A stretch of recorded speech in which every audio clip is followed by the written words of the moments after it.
Hello बच्चों, कैसे हैं आप लोग। तो एक बार मैं फिर हाजिर हूं देहरादून से हमारे सफर को आगे बढ़ाने के लिए। तो सबसे पहले good evening all of you. बच्चों, मेरी आवाज क्लियर आ रही है, मैं अच्छे से दिख रहा हूं। तो एक बार आप यस सर लिख दीजिए। और कैसे हैं आप लोग, सबसे पहले तो ये बताइए लाइफ कैसी चल रही है, पढ़ाई कैसी चल रही है। आज का जो टॉपिक होने वाला है वो है आपका प्रोकैरियोटिक सेल। बहुत बेसिक से उठाऊंगा, बहुत अच्छे से पढ़ाऊंगा और लास्ट में एनसीईआरटी बूस्टर के हम लोग क्वेश्चन करेंगे। एनसीईआरटी की लाइन टू लाइन हम स्टडी करेंगे और उसके ऊपर पूरा का पूरा क्वेश्चन करेंगे, ठीक।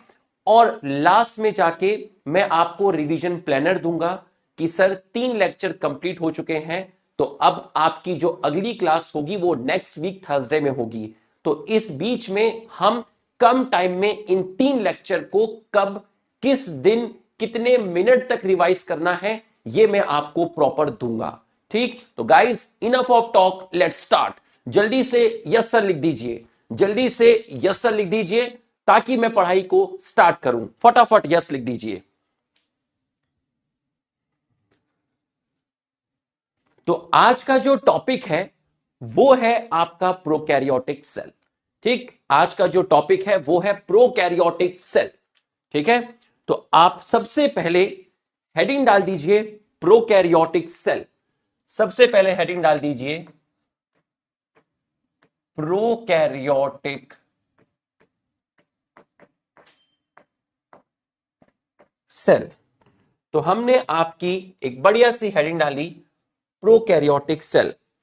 बच्चों, प्रोकैरियोट्स के अंदर कौन कौन आते हैं। अभी तक तो सिर्फ बैक्टीरिया बैक्टीरिया ही बात कर रहे हैं सर 3 दिन से कि प्रोकैरियोट में कौन आते हैं। प्रोकैरियोट के अंदर आपके कौन कौन आते हैं। प्रोकैरियोट के अंदर आपके बैक्टीरिया आते हैं, ठीक। और क्या आता है, प्रोकैरियोट के अंदर आपका ब्लू ग्रीन एल्गी भी आते हैं, जिसको आप बायोलॉजिकल क्लासिफिकेशन चैप्टर में पढ़ते हैं। वहीं पर इसके बारे में पढ़ाया जाता है, ठीक। वहीं इसी के बारे में पढ़ाया जाता है, ठीक।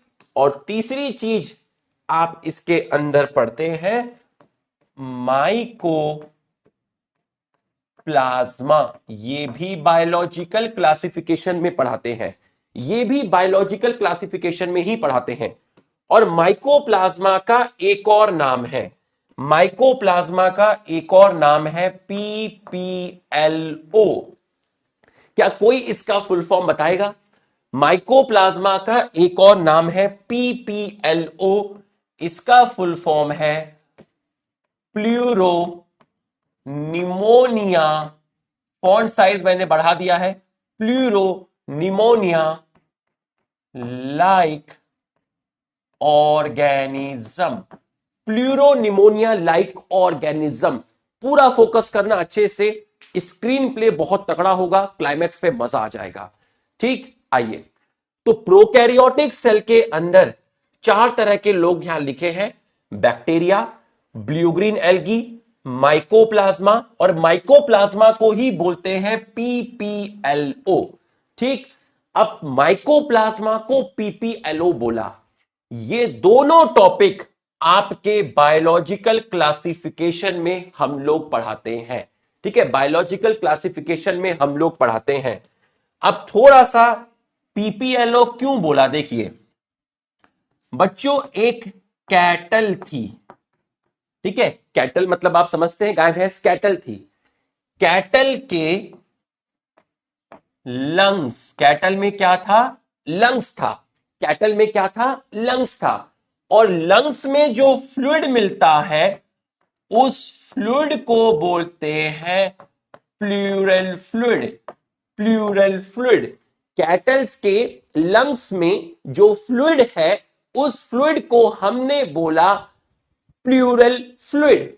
और इस प्लूरल फ्लूइड के अंदर एक ऑर्गेनिज्म मिला, एक ऑर्गेनिज्म मिला जो इस कैटल को इन्फेक्शन कर रहा था, जो इस कैटल को इन्फेक्शन कर रहा था, और उस इन्फेक्शन का नाम था निमोनिया। उस इन्फेक्शन का नाम था निमोनिया। बच्चों, कैटल के लंग्स में जो फ्लूइड है, जिसको आप प्लूरल फ्लूइड बोलते हैं, वहां एक ऑर्गेनिज्म मिला। वो ऑर्गेनिज्म इन्फेक्शन कर रहा था कैटल में, डिजीज कर रहा था निमोनिया, इसलिए नाम पड़ा PPLO, pleuro pneumonia like organism. Pleuro pneumonia like organism. ठीक, माइकोप्लाज्मा और पीपीएलओ एक ही चीज है। माइकोप्लाज्मा और पीपीएलओ एक ही चीज है। तो अगर मैं आपसे बोलूं माइकोप्लाज्मा बोलूं या मैं आपको बोलूं पीपीएलओ, एक ही चीज है। और इनके अंदर आपकी सेल वॉल जो होती है वो आपकी एब्सेंट होती है। इनमें सेल वॉल एब्सेंट होती है। बच्चों, यहां तक की पढ़ाई आपको समझ में आई तो आप यस लिखिए। यहां तक की पढ़ाई आपको समझ में आई तो आप यस लिखिए। फटाफट यस लिख दीजिए, फटाफट यस लिख दीजिए जल्दी से। यहां तक की पढ़ाई आपको समझ में आई तो आप यस लिख दीजिए। ठीक है, आप लोगों का यस आ गया है, मतलब यहां तक की पढ़ाई आपको समझ में आई। मैं चाहूं तो आपको बोल सकता हूं कि ब्लू ग्रीन एल्गी को साइनोबैक्टीरिया बोलते हैं, बट ब्लू ग्रीन एल्गी यहां नहीं पढ़ते, माइकोप्लाज्मा इस चैप्टर में नहीं पढ़ते भाई, ये बायोलॉजिकल क्लासिफिकेशन में पढ़ते हैं। ठीक, तो ये आपको समझ में आ गया। नेक्स्ट हेडिंग क्या डालें? नेक्स्ट हेडिंग डालो shape of bacteria. Next heading डालो shape of bacteria. Font size मैंने बढ़ाया है। Shape of bacteria. तो अगर कोई आपसे पूछता है कि मेनली कितने शेप्स मिलते हैं, मेनली कितने शेप्स हैं, तो आप बोलेंगे आपके मेनली जो शेप है वो है 4 टाइप्स, जिसके अंदर आपका जो पहला शेप है, जो आपका पहला शेप है वो है कोकस। वो है कोकस। अगर बैक्टीरिया देखने में, आप बैक्टीरिया को देख रहे हो और बैक्टीरिया देखने में आपको कैसा दिख रहा है? स्फेरिकल दिख रहा है। आप माइक्रोस्कोप में देख रहे हो और वहां बैक्टीरिया देखने में एक स्फेरिकल स्ट्रक्चर दिख रहा है तो आप बोलेंगे कोकस। अगर आपका दूसरा शेप है बैसिलस, दूसरा शेप है बैसिलस, तो बैसिलस बैक्टीरिया कैसे दिखते हैं? वो आपके रॉड की तरह दिखते हैं, इस तरीके से रॉड की तरह। अगर माइक्रोस्कोप में बैक्टीरिया देखने में रॉड जैसा लगेगा तो आप इसको बोलेंगे बैसिलस। क्या बोलेंगे? बैसिलस। अरे ये 2-4 लुखे आ गए हैं, अरे दीवाने, बस चैट में लगे हो, ये करना है वो करना है ये करना है। अरे दीवाने, इसमें कुछ नहीं लग रखा, पूरा का पूरा पढ़ाई पर फोकस करो। शर्म नहीं आती? 11वीं क्लास में आ गए हो, हैं, बड़े हो गए हो, यहां फोकस करो पूरा का पूरा। है कैसे लोग हैं? अरे दीवाने, इधर देख। ठीक, बैसिलस रॉड लाइक है। अगर एक और शेप है जिसको आप बोलते हैं विब्रियो। ठीक, विब्रियो बैक्टीरिया जो होते हैं वो कॉमा शेप होते हैं, इस तरीके से कॉमा की तरह दिखेंगे। और चौथा है आपका स्पाइरल, चौथा है आपका स्पिरिलम। स्पिरिलम बैक्टीरिया जो है वो आपके स्पाइरल शेप होंगे, वो आपके स्पाइरल शेप होंगे। तो बच्चों 4 तरह के शेप आए। कोकस, अगर बैक्टीरिया माइक्रोस्कोप में स्फेरिकल दिख रहा है तो वो कोकस है। अगर बैक्टीरिया रॉड लाइक दिख रहा है तो वो बैसिलस है। अगर बैक्टीरिया कॉमा की तरह दिख रहा है तो वो विब्रियो है, अगर वो स्पाइरल जैसा दिख रहा है तो वो स्पिरिलम है। ठीक, ये चार तरह के शेप आपके मिलते हैं। इसमें सबसे कॉमन शेप जो मिलता है वो होता है बैसिलस। तो सबसे कॉमन शेप जो है वो है आपका बैसिलस। अब एक लाइन लिखी है एनसीईआरटी में जो समझने में थोड़ी सी दिक्कत होती है। ठीक, वो लाइन ये है कि organisation of prokaryotic cell fundamentally similar, organisation of prokaryotic cell fundamentally similar but they exhibit different shape and function. इसका मतलब समझिए बच्चों, प्रोकैरियोट में बैक्टीरिया आया, ब्लू ग्रीन एल्गी आया, माइकोप्लाज्मा आया। ठीक, इन सभी के अंदर सेल मेम्ब्रेन प्रेजेंट है जो कि लिपिड और प्रोटीन से बनी होगी। इन सभी में साइटोप्लाज्म प्रेजेंट है, इन सभी में डीएनए भी प्रेजेंट है, इन सभी के अंदर आपका राइबोसोम भी प्रेजेंट है। तो ये जो आप देख रहे हो इनके अंदर सेल मेम्ब्रेन प्रेजेंट है, साइटोप्लाज्म प्रेजेंट है जहां केमिकल रिएक्शन हो रही हैं, इनके अंदर डीएनए प्रेजेंट है डबल स्टैंडर्ड, इनके अंदर राइबोसोम भी प्रेजेंट है। तो अगर मैं आपसे बोलता हूं कि ये जितने भी प्रोकैरियोट्स हैं इनका जो ऑर्गेनाइजेशन है वो सेम है, बट बैक्टीरिया के डिफरेंट शेप हो सकते हैं। भले ही प्रोकैरियोट्स में डिफरेंट टाइप के शेप्स हैं, बट इनका जो बेसिक ऑर्गेनाइजेशन है वो सिमिलर है। ये लाइन समझ में आई तो यस लिखिए।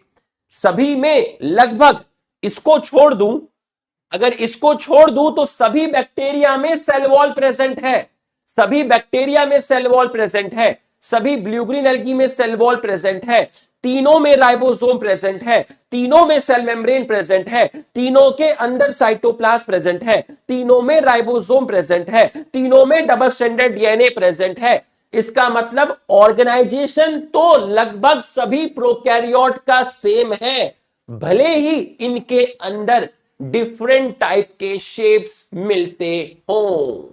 तो इस लाइन को आप नोट करके लिखिएगा, नोट करके इस लाइन को लिखिएगा, नोट करके लिखिएगा। ठीक, organisation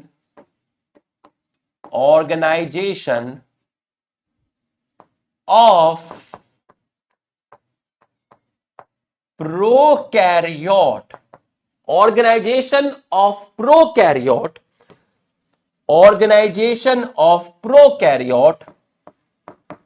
fundamentally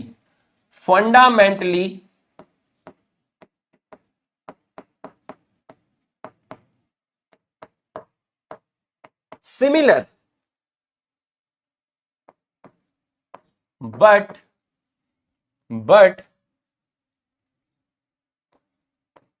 exhibit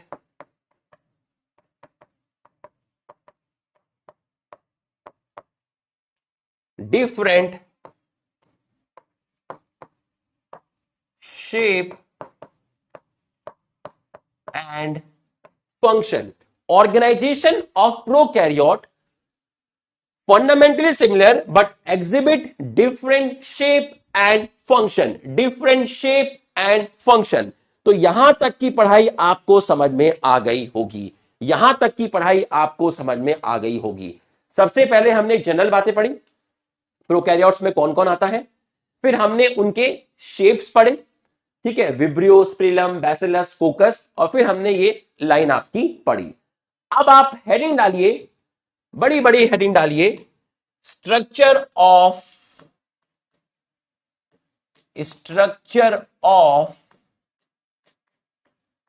prokaryotic cell.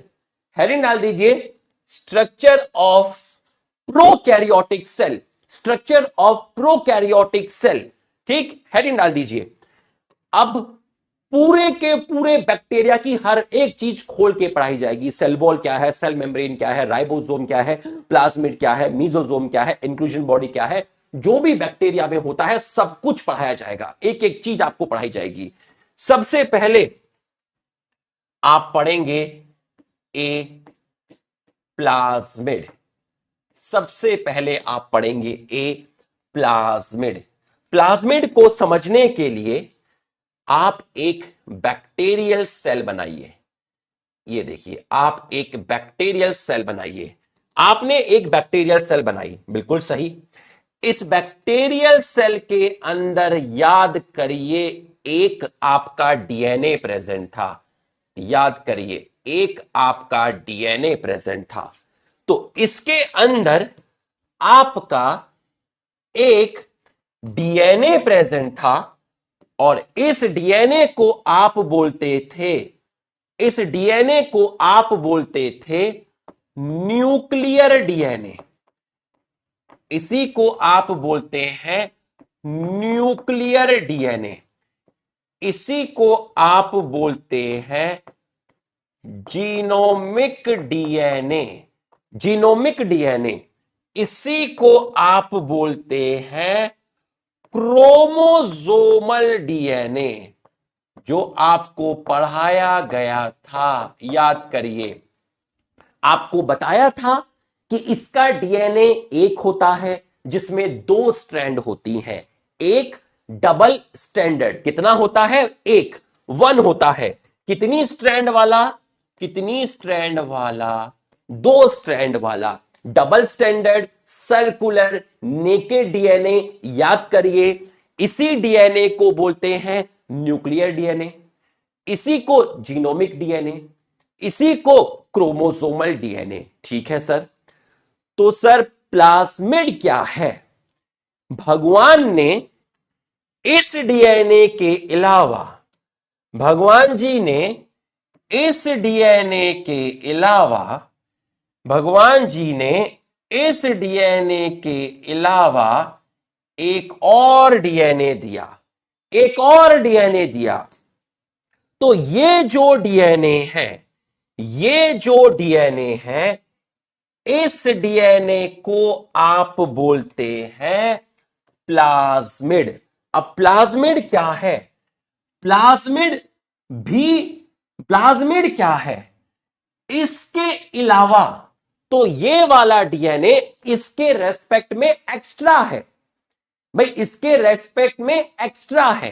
एक डीएनए ये है, इसके अलावा भगवान जी ने एक और डीएनए दिया, तो ये डीएनए एक्स्ट्रा है। किसके रेस्पेक्ट में एक्स्ट्रा है? न्यूक्लियर डीएनए के रेस्पेक्ट में। तो प्लाज्मिड को आप क्या बोलोगे? प्लाज्मिड को आप बोलेंगे एक्स्ट्रा न्यूक्लियर डीएनए। तो प्लाज्मिड क्या है? Extra nuclear DNA. Extra nuclear DNA.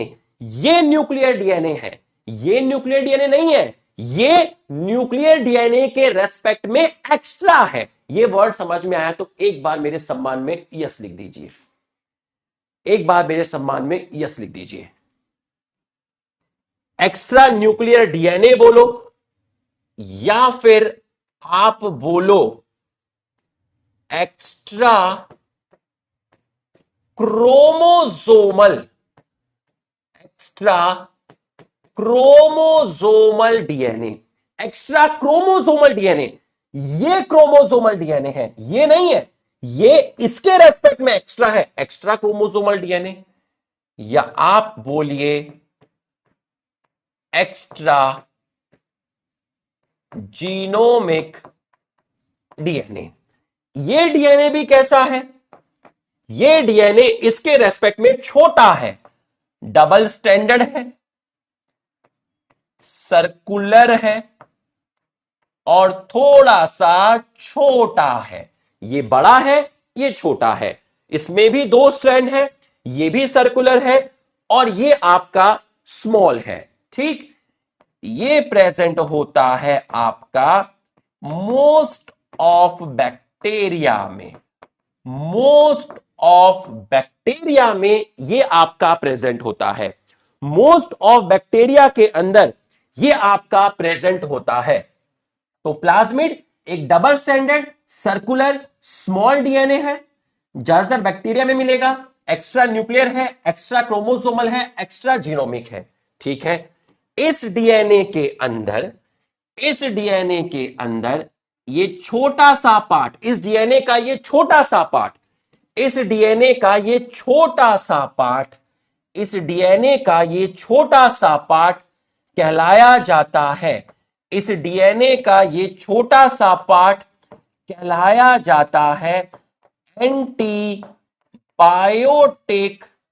Resistance gene, antibiotic resistant gene present. अब मेरी बात को ध्यान से समझना, ध्यान से समझना बच्चों, इस बैक्टीरिया के अंदर जो प्लाज्मिड है, उस प्लाज्मिड के अंदर एक छोटा सा पार्ट है, इस डीएनए का एक छोटा सा पार्ट है, ये वाला पार्ट, इस पूरे डीएनए में ये छोटा सा पार्ट, तो इस पूरे डीएनए में छोटा सा पार्ट है जिसको मैं बोल रहा हूं एंटीबायोटिक रेजिस्टेंट जीन।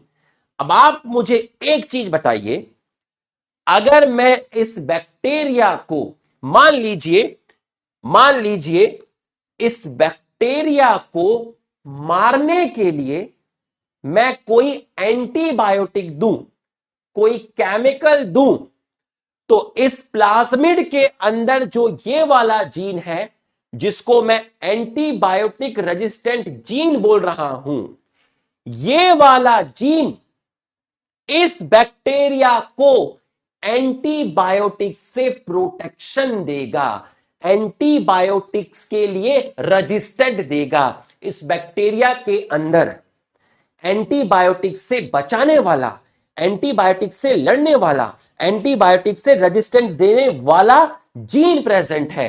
तो आप मुझे बताइए, इस बैक्टीरिया को मारने के लिए अगर मैंने कोई फॉर एग्जांपल एम्पिसिलिन एंटीबायोटिक दी, तो यह बैक्टीरिया की डेथ होगी या सरवाइव करेगा? लिख के बताइए, ये बैक्टीरिया की डेथ होगी या सरवाइव करेगा? लिख के बताइए, अभी पता चल जाएगा आपको समझ आया नहीं आया। लिख के बताइए, लिख के बताइए। ये बैक्टीरिया को मारने के लिए मैंने एंटीबायोटिक दी, ठीक है, इस बैक्टीरिया को मारने के लिए मैंने एंटीबायोटिक दी, बिल्कुल सही, सरवाइव करेगा, सरवाइव करेगा। तो इस बैक्टीरिया को मारने के लिए मैंने एंटीबायोटिक दी, बट उस एंटीबायोटिक से लड़ने वाला, उसके लिए प्रोटेक्शन देने वाला जीन इसके अंदर प्रेजेंट है। तो आप मेरे को बताइए, जब आप माइक्रोस्कोप में देखेंगे तो आपको बैक्टीरिया की सेल विजिबल होगी या नहीं होगी? जब आप माइक्रोस्कोप में देखेंगे, आपने बैक्टीरिया को मारने के लिए एंटीबायोटिक दी, अगर बैक्टीरिया की डेथ हो गई तो बैक्टीरिया नहीं दिखेगा, लेकिन आपने कहा कि बैक्टीरिया सरवाइव करेगा, तो माइक्रोस्कोप में आपको बैक्टीरिया विजिबल होंगे या नहीं होंगे? आपको माइक्रोस्कोप में जब आप बैक्टीरिया को देखेंगे तो आपको बैक्टीरिया माइक्रोस्कोप में विजिबल होंगे या नहीं होंगे? बताइए। बिल्कुल होंगे। तो आपको बैक्टीरिया दिख रहे हैं माइक्रोस्कोप के अंदर क्योंकि वो जिंदा है। वो जिंदा इसलिए है क्योंकि उनके अंदर एंटीबायोटिक रेजिस्टेंट जीन है। तो antibiotic resistant gene provide phenotypic character. अब वर्ड आया फिनोटिपिक कैरेक्टर का क्या मतलब हुआ? फिनोटिपिक का मतलब होता है physical appearance. Physical appearance, physical appearance. तुम्हें कैसे पता चला कि बैक्टीरिया जिंदा है? तुम्हें बैक्टीरिया की सेल्स दिखी, फिजिकल अपीयरेंस। तुम्हें कैसे पता चला माइक्रोस्कोप के अंदर कि बैक्टीरिया जिंदा है? तुम्हें बैक्टीरिया दिखा, तुम्हें उसका फिजिकल अपीयरेंस हुआ, तुम्हें उसका फिजिकल अपीयरेंस हुआ, phenotypic character, antibiotic resistant gene है, इसलिए बैक्टीरिया सरवाइव किया। बैक्टीरिया सरवाइव किया तो तुमको माइक्रोस्कोप में दिखा। उसका दिखना, उसका फिजिकल अपीयरेंस किसकी वजह से है? उसका फिजिकल अपीयरेंस किसकी वजह से है? Antibiotic resistant gene. समझ में आया तो यस लिख।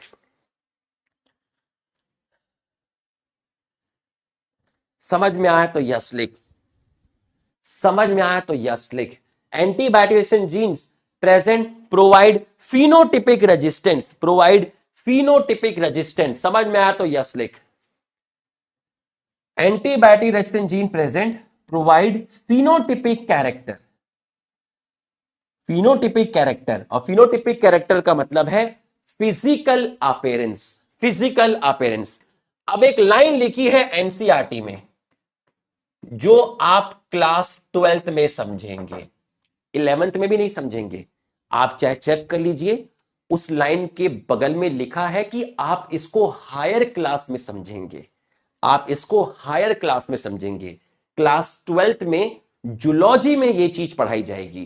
ठीक है, तो ये लाइन मैं डायरेक्ट लिख रहा हूं, मतलब नहीं बताऊंगा क्योंकि मतलब समझ में आएगा ही नहीं।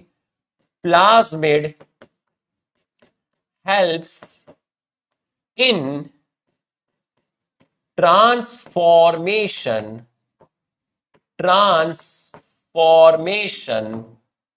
Of foreign DNA, transformation of foreign DNA. ये चीज आप पढ़ेंगे क्लास 12th के अंदर। एक चैप्टर है जिसको आप बोलते हैं बायोटेक्नोलॉजी। ठीक है, जूलॉजी के अंदर ये लाइन आपको समझाई जाएगी। तब तक आप इसको याद रखना। कह दिया तो कह दिया, जो बोला कि उसको होल्ड पे रखो तो उसको होल्ड पे रखो। ठीक है, ये लाइन क्लास 12th में बायोटेक्नोलॉजी में जूलॉजी के अंदर समझाई जाएगी। तो बच्चों, हमने आपका प्लाज्मिड जो है वो कंप्लीट कर लिया। अब दूसरी जो चीज है, हमने प्लाज्मिड आपका कंप्लीट कर लिया। ठीक, हमने प्लाज्मिड आपका कंप्लीट कर लिया। तो स्ट्रक्चर ऑफ प्रोकैरियोट में हमने आपका पढ़ लिया है प्लाज्मिड। जब मैं सारे के सारे स्ट्रक्चर समझा दूंगा, फिर मैं एक प्रोकैरियोटिक सेल का कंप्लीट डायग्राम बनाऊंगा। ठीक, आ जाइए। दूसरी चीज, दूसरा स्ट्रक्चर, बैक्टीरिया के अंदर सेल एनवेलप, सेल एनवेलप। दूसरा जो चीज आप पढ़ेंगे वो आप पढ़ेंगे सेल एनवेलप, सेल एनवेलप। इसके लिए आप बैक्टीरिया बनाइए, इसके लिए आप बैक्टीरिया बनाइए। ये आपने बनाया है बैक्टीरिया।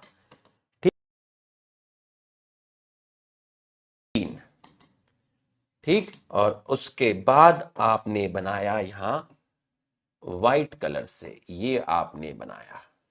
ठीक है, अब ध्यान से समझिएगा सेल एनवेलप क्या है, ध्यान से समझिएगा बच्चों।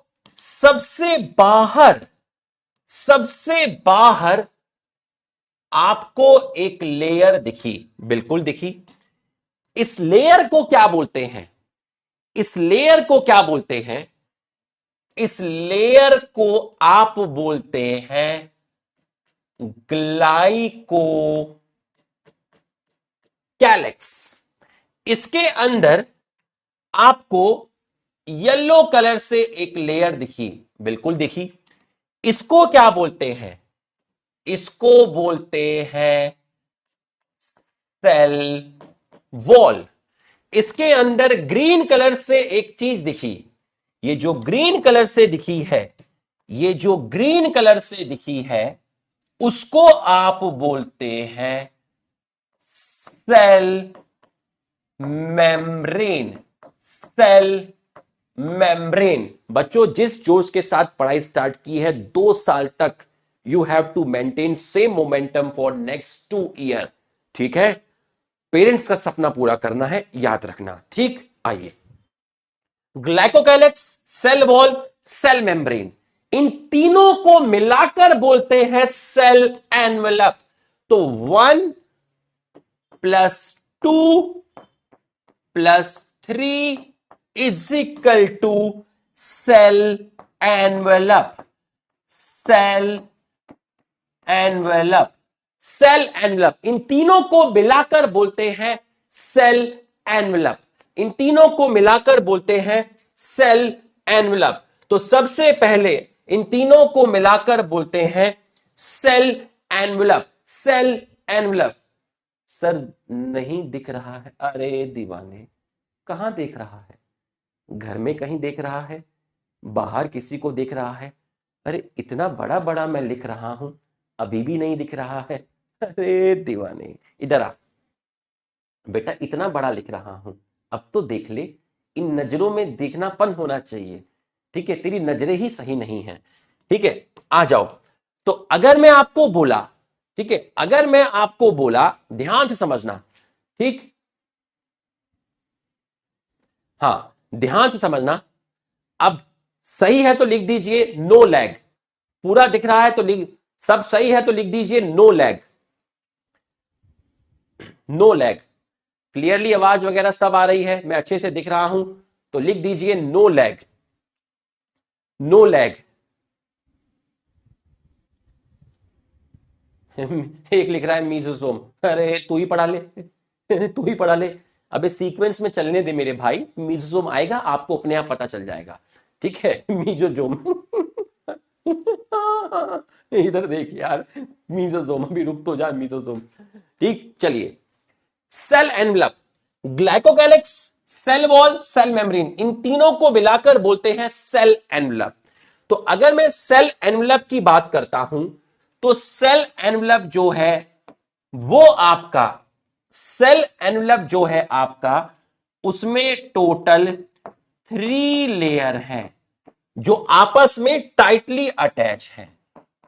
जो आपस में कैसी है? टाइटली अटैच है। और इन तीनों का कॉम्पोजिशन जो है वो काफी कॉम्प्लेक्स है। मतलब ये किसी सिंपल कंपाउंड से नहीं बनी है। अभी मैं इन तीनों का कॉम्पोजिशन भी आपको बताऊंगा। तो ये केमिकली कैसी हुई, लिख के बताइए। केमिकल कॉम्पोजिशन कैसा हुआ, सिंपल या कॉम्प्लेक्स, लिख के बताइए। इसका मतलब ये तीनों की तीनों जो है केमिकली कैसी है? कॉम्प्लेक्स है। ठीक, तीनों का तीनों का तीनों का जो फंक्शन है, फंक्शन ऑफ 3 लेयर्स, इनका जो फंक्शन है, तीनों का जो फंक्शन है वो आपका डिफरेंट है। और तीनों की तीनों, all 3 behave as a protective unit। Protective unit. देखिए, इन तीनों का जो केमिकल कॉम्पोजिशन है वो कॉम्प्लेक्स है।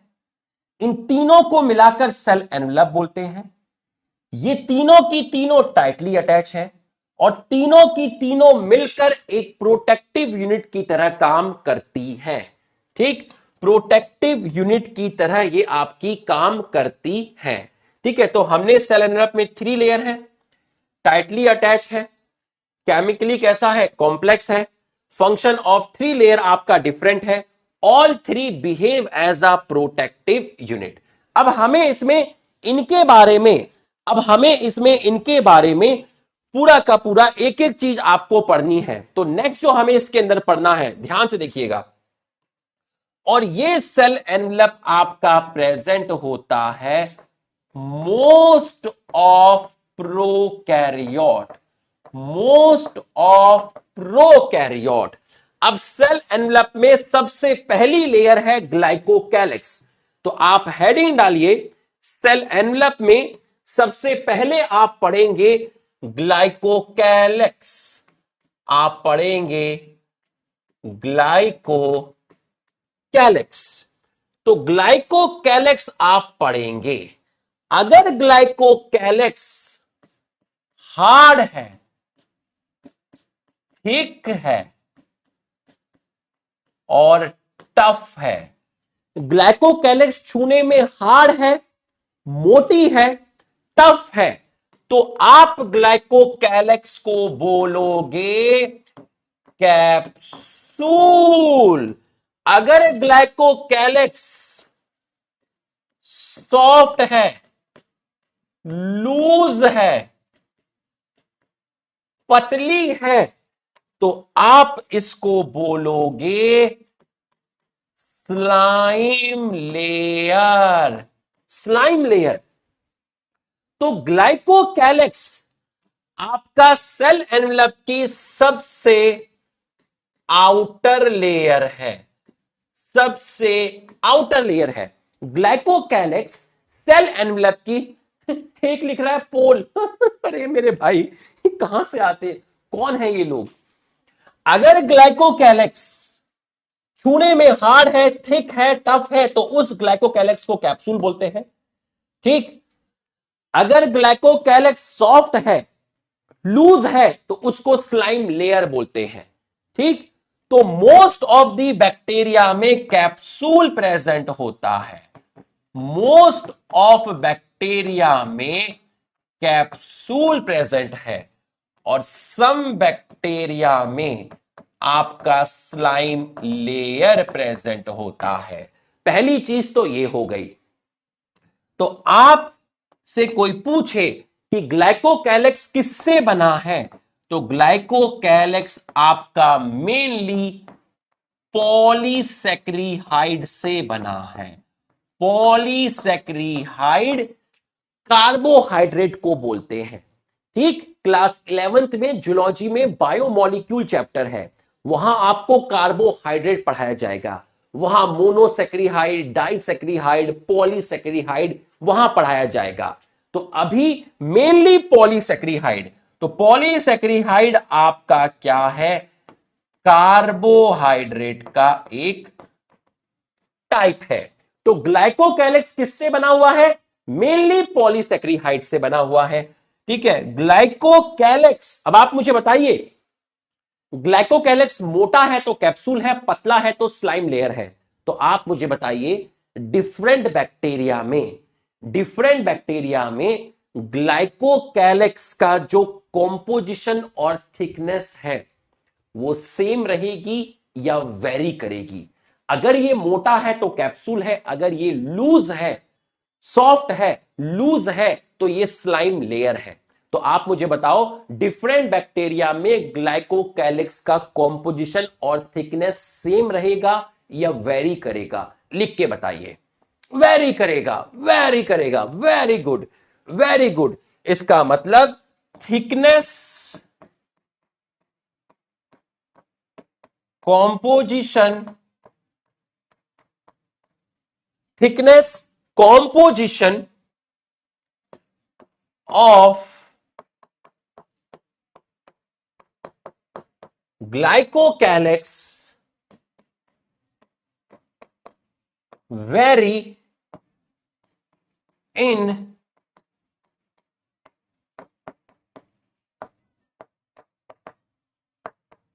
Different bacteria. जब ये चैप्टर खत्म हो जाएगा तो सारे पीवाईक्यू और सारे क्वेश्चन, अभी मैं आपको जो क्वेश्चन देता हूं वो एनसीईआरटी के जो पैराग्राफ है उसके ऊपर बेस देता हूं। चैप्टर खत्म होने के बाद मैं आपको 70 से 80 क्वेश्चंस दूंगा और नीट में उनके बाहर से नहीं आएगा। वो क्वेश्चंस में एक क्वेश्चन में जो ऑप्शन होंगे 4 या 5 वो हर टॉपिक के होंगे। किसी में प्लाज्मिड का एक स्टेटमेंट होगा, किसी में सेल थ्योरी का होगा, मतलब मिक्स करके दूंगा। अभी आपको एनसीईआरटी का paragraph line to line word to word question देता हूं, बाद में मिक्स करके दूंगा जब चैप्टर खत्म हो जाएगा। ठीक। Thickness composition of glycocalyx very in different bacteria. अगर ग्लाइकोकैलेक्स हार्ड है तो उसे कैप्सूल बोलेंगे, अगर वो लूज है, पतली सी लेयर है, तो उसको स्लाइम लेयर बोलेंगे। ठीक। Glycocalyx glycocalyx provide glycocalyx provide sticky character to bacteria. Sticky मतलब चिप चिप, चिपकना जैसा। बच्चों यहां तक की पढ़ाई आपको समझ में आई तो आप यस लिखिए।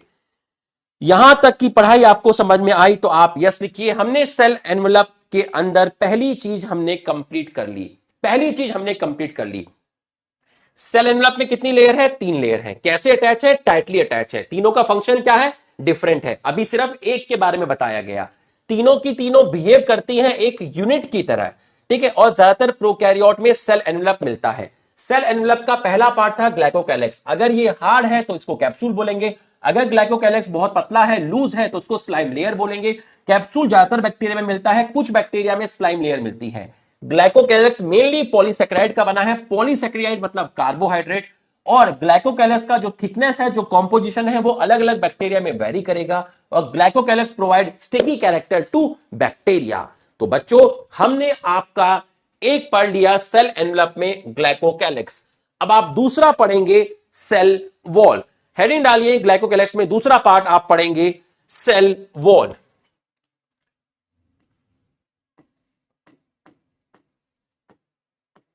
सेल वॉल दूसरा जो आप पढ़ेंगे वो आप पढ़ेंगे सेल वॉल, ठीक। दूसरा आप पढ़ेंगे सेल वॉल, ठीक। आइए सेकंड नंबर का, तो ग्लाइकोकैलेक्स से नीचे था सेल वॉल। सेल वॉल किसकी बनी हुई है? अगर मैं आपसे कहूं सेल वॉल जिससे बनी है उसको बोलते हैं पेप्टाइडोग्लाइकन, और उसी को आप बोलते हैं म्यूरिन। सब बताऊंगा, एकदम फोकस रखना, अभी सब बताऊंगा। मीजोजोम भी बताऊंगा, इंक्लूजन बॉडी भी बताऊंगा, सब बताऊंगा, एक सीक्वेंस में बताऊंगा। पूरा का पूरा फोकस रखना अच्छे से, ठीक। अभी एनसीईआरटी रीड मत करना, क्लास जब खत्म होगी उससे पहले मैं खुद रीड करूंगा और एक एक चीज बताऊंगा, ठीक। अभी इंक्लूजन बॉडी मत देखना, अभी मीजोजोम मत देखना, कुछ मत देखना, ठीक। सेल वॉल पेप्टाइडोग्लाइकन से बनी है जिसको आप म्यूरिन बोलते हो। पेप्टाइडोग्लाइकन क्या है? पेप्टाइडोग्लाइकन के अंदर दो चीजें हैं। एक को आपने बोला शुगर और एक को आपने बोला अमाइनो एसिड। सेल वॉल क्या करती है? सेल वॉल प्रोवाइड करती है, क्या प्रोवाइड करती है? Shape to cell, provide shape to cell and prevent bursting or collapsing of cell। तो आपकी जो सेल है उसको बर्स्ट होने नहीं देगी, उसका बाहर से एक शेप मेंटेन करके रखेगी। कौन? Cell wall. तो बैक्टीरिया की सेल वॉल पेप्टाइडोग्लाइकन की बनी है जिसको आप म्यूरिन बोलते हैं, जिसके दो पार्ट है शुगर एंड अमीनो एसिड, ठीक। और ये उसके शेप प्रोवाइड करेगी, प्रोवाइड शेप टू सेल। तो एक तरीके से उसको स्ट्रक्चरली सपोर्ट करेगी, उसके स्ट्रक्चर को सपोर्ट करेगी, उस सेल को बर्स्ट होने नहीं देगी, उसके शेप को मेंटेन करेगी। तो यह है आपका सेल वॉल के अंदर। यहां तक समझ में आया तो आप यस लिखिए। अभी कुछ मत देखना, ग्राम पॉजिटिव ग्राम नेगेटिव कुछ मत देखना। Direction is more important than hard work, ठीक है। एक सीक्वेंस में चीजें पढ़नी है, तरीके से पढ़नी है। अगर मैं तुमको प्लाज्मिड के बाद मीजोजोम बोल देता तो आपको समझ नहीं आता, ठीक। अब आप देखना, मैं अपने आप एक वर्ड यूज करूंगा, मीजोजोम, ठीक है। Be a good listener, be a good listener. Class 11वीं के हो, छोटे बच्चे हो, जो तुम्हें पढ़ा रहा है उसे 13 साल हो गए पढ़ाते हुए, ठीक है। तो बिल्कुल have faith in your teacher, ठीक है। बी अ गुड लिसनर, ठीक। अब सेल वॉल, अब अंदर क्या है? ग्लाइकोकैलेक्स हो गया, सेल वॉल हो गया, क्या बचा? Cell membrane. क्या बचा? Cell membrane. तो अब नेक्स्ट आप डालेंगे heading cell membrane. Cell membrane. तो अगर मैं आपसे पूछता हूं, सेल मेम्ब्रेन के बारे में आपसे पूछता हूं, सेल मेम्ब्रेन के बारे में आपसे पूछता हूं, तो बच्चों सेल मेम्ब्रेन जिस चीज से बनी है वो है आपके लिपिड और प्रोटीन। लिपिड और प्रोटीन, पहली चीज तो ये हो गई। और सेल मेम्ब्रेन का इट्स स्ट्रक्चर, सेल मेम्ब्रेन का जो स्ट्रक्चर है वो ऑलमोस्ट सिमिलर है, ऑलमोस्ट सिमिलर है। मतलब प्रोकैरियोट की सेल मेम्ब्रेन और यूकैरियोट की सेल मेम्ब्रेन का स्ट्रक्चर ऑलमोस्ट सिमिलर है। It's structure almost similar in prokaryote and eukaryote. Prokaryotic cell में जो सेल मेम्ब्रेन मिलती है और यूकैरियोटिक सेल में जो सेल मेम्ब्रेन मिलती है, दोनों का स्ट्रक्चर ऑलमोस्ट सिमिलर है, ऑलमोस्ट सिमिलर है। ठीक है सर। और सेल मेम्ब्रेन जो होती है वो होती है सेलेक्टिवली परमिएबल। Selectively permeable. अब सेलेक्टिवली परमिएबल का क्या मतलब है समझिएगा। सेलेक्टिवली परमिएबल का क्या मतलब है, ध्यान से देखिएगा। ये मैंने बनाई है आपकी सेल मेम्ब्रेन, ये मैंने बनाई है आपकी सेल मेम्ब्रेन। ठीक। अब ये सेल मेम्ब्रेन बाहर से अंदर वाटर को अलाउ करेगी। किसको अलाउ करेगी? वाटर को अलाउ करेगी। इस सेल के अंदर बाहर से वाटर, मतलब बाहर से अंदर इस सेल में सॉल्वेंट आ सकता है। बाहर से अंदर इस सेल में मेम्ब्रेन के थ्रू सॉल्वेंट आ सकता है। और और और कुछ सॉल्यूट भी अंदर आ सकते हैं। सारे सॉल्यूट नहीं, कुछ सॉल्यूट, कुछ सॉल्यूट। ऐसी लेयर जो बाहर से अंदर सॉल्वेंट को आने दे और कुछ सॉल्यूट को आने दे, कुछ सॉल्यूट को आने दे। सम सॉल्यूट एंड सॉल्वेंट इससे क्रॉस कर जाएगा। ऐसी लेयर सेलेक्टिवली परमेबल कहलाई जाती है जो सॉल्वेंट को अपने अंदर आने दे। तो इस सेल में सेल मेम्ब्रेन के थ्रू सॉल्वेंट आ सकता है और कुछ सॉल्यूट आ सकते हैं। तो ऐसी सेल मेम्ब्रेन, इस सेल मेम्ब्रेन को बोलते हैं सेलेक्टिवली परमिएबल। बच्चों सेलेक्टिवली परमिएबल का मतलब समझ में आया? तो एक बार हमारे सम्मान में सभी लोग यस लिख दीजिए। हमारे सम्मान में सभी लोग यस लिख दीजिए। सेलेक्टिवली परमिएबल का मतलब जो सॉल्वेंट को अलाउ करे और कुछ सॉल्यूट को अलाउ करे। Interact, cell membrane interact with outer environment, outer environment. तो cell membrane interact with outer environment. Sir ऐसा क्यों लिखा कि cell membrane interact with outer environment? बल्कि सेल मेम्ब्रेन से बाहर तो सेल वॉल प्रेजेंट है। तो सर बाहर इन्वायरमेंट के साथ तो सेल वॉल इंटरैक्ट कर रही है, क्योंकि सेल मेम्ब्रेन तो सेल वॉल से अंदर है। अब सुनिए, सेल वॉल सभी को आने देती है, सेल वॉल परमिएबल होती है।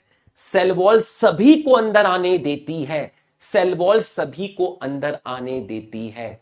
अब फर्दर सेल के अंदर एंट्री होगी या नहीं होगी, अब फर्दर सेल के साइटोप्लाज्म में एंट्री होगी या नहीं होगी, यह किस पे डिपेंड करेगा? सेल वॉल तो सभी को अंदर आने देती है, सेल वॉल तो सभी को अंदर आने देती है। स्कूल का गेट सभी के लिए ओपन है, स्कूल का गेट सेल वॉल है, बट क्लासरूम का जो गेट है वो सेल मेम्ब्रेन है। तो ये क्लासरूम के गेट पे डिपेंड करेगा कि क्लासरूम के अंदर कौन आएगा, क्लासरूम के अंदर कौन आएगा। इसलिए लिखा है कि cell membrane interact with outer environment, इसलिए लिखा है कि cell membrane interact with outer environment.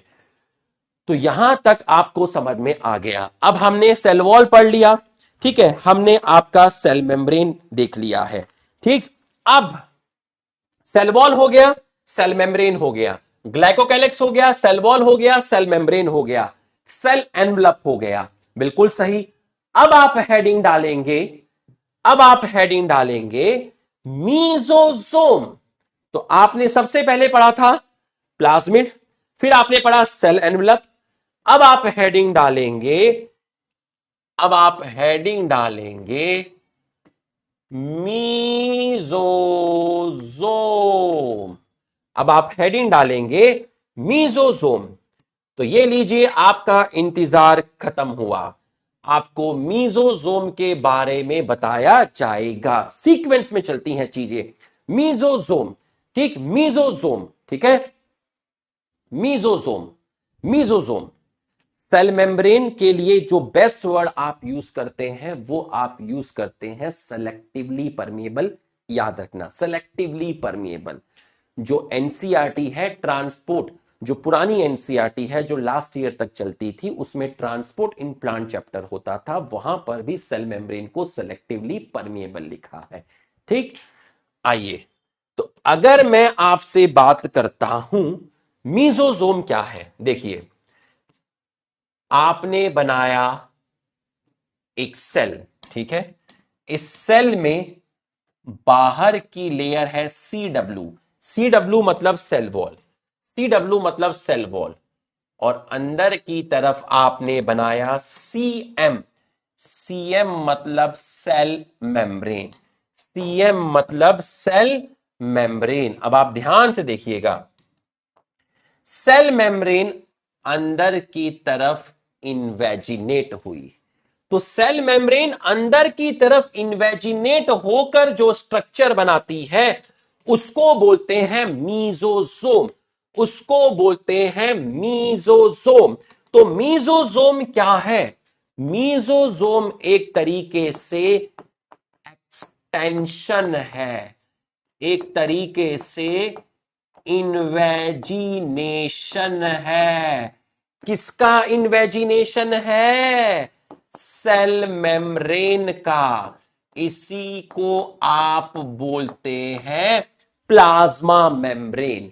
तो बच्चों, सेल मेम्ब्रेन अंदर की तरफ, सेल मेम्ब्रेन अंदर की तरफ इन्वेजिनेट हो गई, सेल मेम्ब्रेन अंदर की तरफ इन्वेजिनेट हो गई और एक स्ट्रक्चर बनाया जिसको आप बोलते हैं मीजोजोम। मीजोजोम। चलो एक सवाल का जवाब दो, हम लोग यूकैरियोट हैं, यूकैरियोट में रेस्पिरेशन कहां होता है? लिख के बताइए। यूकैरियोट में रेस्पिरेशन कहां होता है? लिख के बताइए। अगर मैं आपसे पूछूं कि यूकैरियोट में रेस्पिरेशन कहां होता है, यूकैरियोट में रेस्पिरेशन कहां होता है, तो आप बोलेंगे माइटोकॉन्ड्रिया, माइटोकॉन्ड्रिया। अब बताओ, बहुत बढ़िया, शाबाश, बहुत बढ़िया, पढ़े हैं, बहुत बढ़िया, शाबाश। तो अब आप बताइए, क्या प्रोकैरियोट में माइटोकॉन्ड्रिया होता है या नहीं होता? प्रोकैरियोट में तो सर माइटोकॉन्ड्रिया प्रेजेंट या एब्सेंट? सर प्रोकैरियोट में माइटोकॉन्ड्रिया नहीं होता।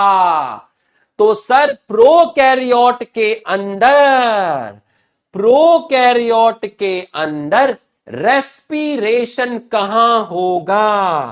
प्रोकैरियोट के अंदर माइटोकॉन्ड्रिया एब्सेंट है, तो प्रोकैरियोट के अंदर रेस्पिरेशन का जो साइट है वो है आपका मीजोजोम। आ गया होगा समझ में? प्रोकैरियोट, सर हमारे अंदर तो रेस्पिरेशन माइटोकॉन्ड्रिया में हो जाएगा, बट प्रोकैरियोट्स में तो माइटोकॉन्ड्रिया एब्सेंट होते हैं, तो वहां पर रेस्पिरेशन कहां होता है? वहां पर रेस्पिरेशन मीजोजोम में होता है। इसका मतलब मीजोजोम प्रोकैरियोट में मिलते हैं, यूकैरियोट में नहीं मिलते। मीजोजोम आपके कहां मिलते हैं? प्रोकैरियोट में मिलते हैं, यूकैरियोट में नहीं मिलते। यूकैरियोट में नहीं मिलते। सेल मेम्ब्रेन अंदर की तरफ इन्वेजिनेट हो गई। अब ये मीजोजोम आपको किस तरीके से दिख सकता है? या तो आपको मीजोजोम इस तरीके से दिखेगा, ऐसे करके, या फिर मीजोजोम आपको इस तरीके से दिखेगा, या फिर मीजोजोम आपको इस तरीके से दिखेगा। यह मीजोजोम की अपीयरेंस है। अगर मीजोजोम आपको ऐसा दिखे तो आप उसको बोलेंगे लैमेला। अगर मीजोजोम ऐसे दिखे तो आप बोलेंगे वेसिकल। अगर मीजोजोम ऐसे दिखे तो आप बोलेंगे टिब्यूल। तो मीजोजोम आपको इस तरीके से दिखेगा तो लैमेला, इस तरीके से दिखेगा तो वेसिकल, इस तरीके से दिखेगा तो टिब्यूल। अब आप मुझे बताइए, ये जो मीजोजोम है, इस मीजोजोम पर आपके प्रेजेंट है एंजाइम्स। ये है आपके एंजाइम्स जो रेस्पिरेशन में हेल्प करेंगे। तो मीजोजोम ने सरफेस एरिया और एंजाइम कंटेंट को इंक्रीज किया या डिक्रीज किया, लिख के बता। मीजोजोम कंप्लीट होने के बाद पूरे का रिवीजन दूंगा, फिर 2 टॉपिक पढ़ाऊंगा, फिर पूरे का रिवीजन दूंगा, फिर लास्ट में फिर पूरे का रिवीजन दूंगा। ठीक, बताइए क्या था क्वेश्चन? मीजोजोम की वजह से सरफेस एरिया और एंजाइम कंटेंट इंक्रीज या डिक्रीज? अरे दीवाने, बहुत बढ़िया। तो मीजोजोम क्या करता है? मीजोजोम आपका surface area and enzyme content को इंक्रीज करता है। क्या करता है? इंक्रीज करता है। और मीजोजोम का एक और फंक्शन लिखा है। ठीक है, 3 फंक्शन और है। एक फंक्शन है सिक्रीशन, एक फंक्शन है सिक्रीशन। सिक्रीशन का मतलब होता है कि मीजोजोम जो होता है, सिक्रीशन का मतलब है किसी चीज का ट्रांसपोर्ट करता है सेल से बाहर। तो मीजोजोम क्या कर रहा है? ट्रांसपोर्ट कर रहा है। ठीक है, ट्रांसपोर्ट कर रहा है। मीजोजोम अंदर से चीजें बाहर की तरफ फेंक रहा है, जिसको मैंने बोला है सिक्रीशन। तो मीजोजोम पर एंजाइम्स भी आपके मिलते हैं। एंजाइम कंटेंट बढ़ गया, सरफेस एरिया बढ़ गया, और ये मीजोजोम जो सेल के अंदर इंट्रासेलुलर चीजें हैं उनको बाहर सिक्रीट कर रहा है, discharge outside the cell. Transport के लिए मैं लिख सकता हूं discharge outside the cell, discharge outside the cell. तो किसी चीज को ये ट्रांसपोर्ट कर रहा है, सेल से बाहर फेंक रहा है, discharge outside the cell, discharge outside the cell. तो बच्चों क्या क्या फंक्शन हुए मीजोजोम का? सबसे पहला फंक्शन हुआ मीजोजोम का रेस्पिरेशन। दूसरा फंक्शन हुआ surface area enzyme content increase. तीसरा फंक्शन हुआ सिक्रीशन। और चौथा फंक्शन जो है इसका, हेडिंग डालिए, चौथा फंक्शन समझाता हूं। डीएनए, चौथा फंक्शन हेडिंग डालिए, DNA replication and and it's equally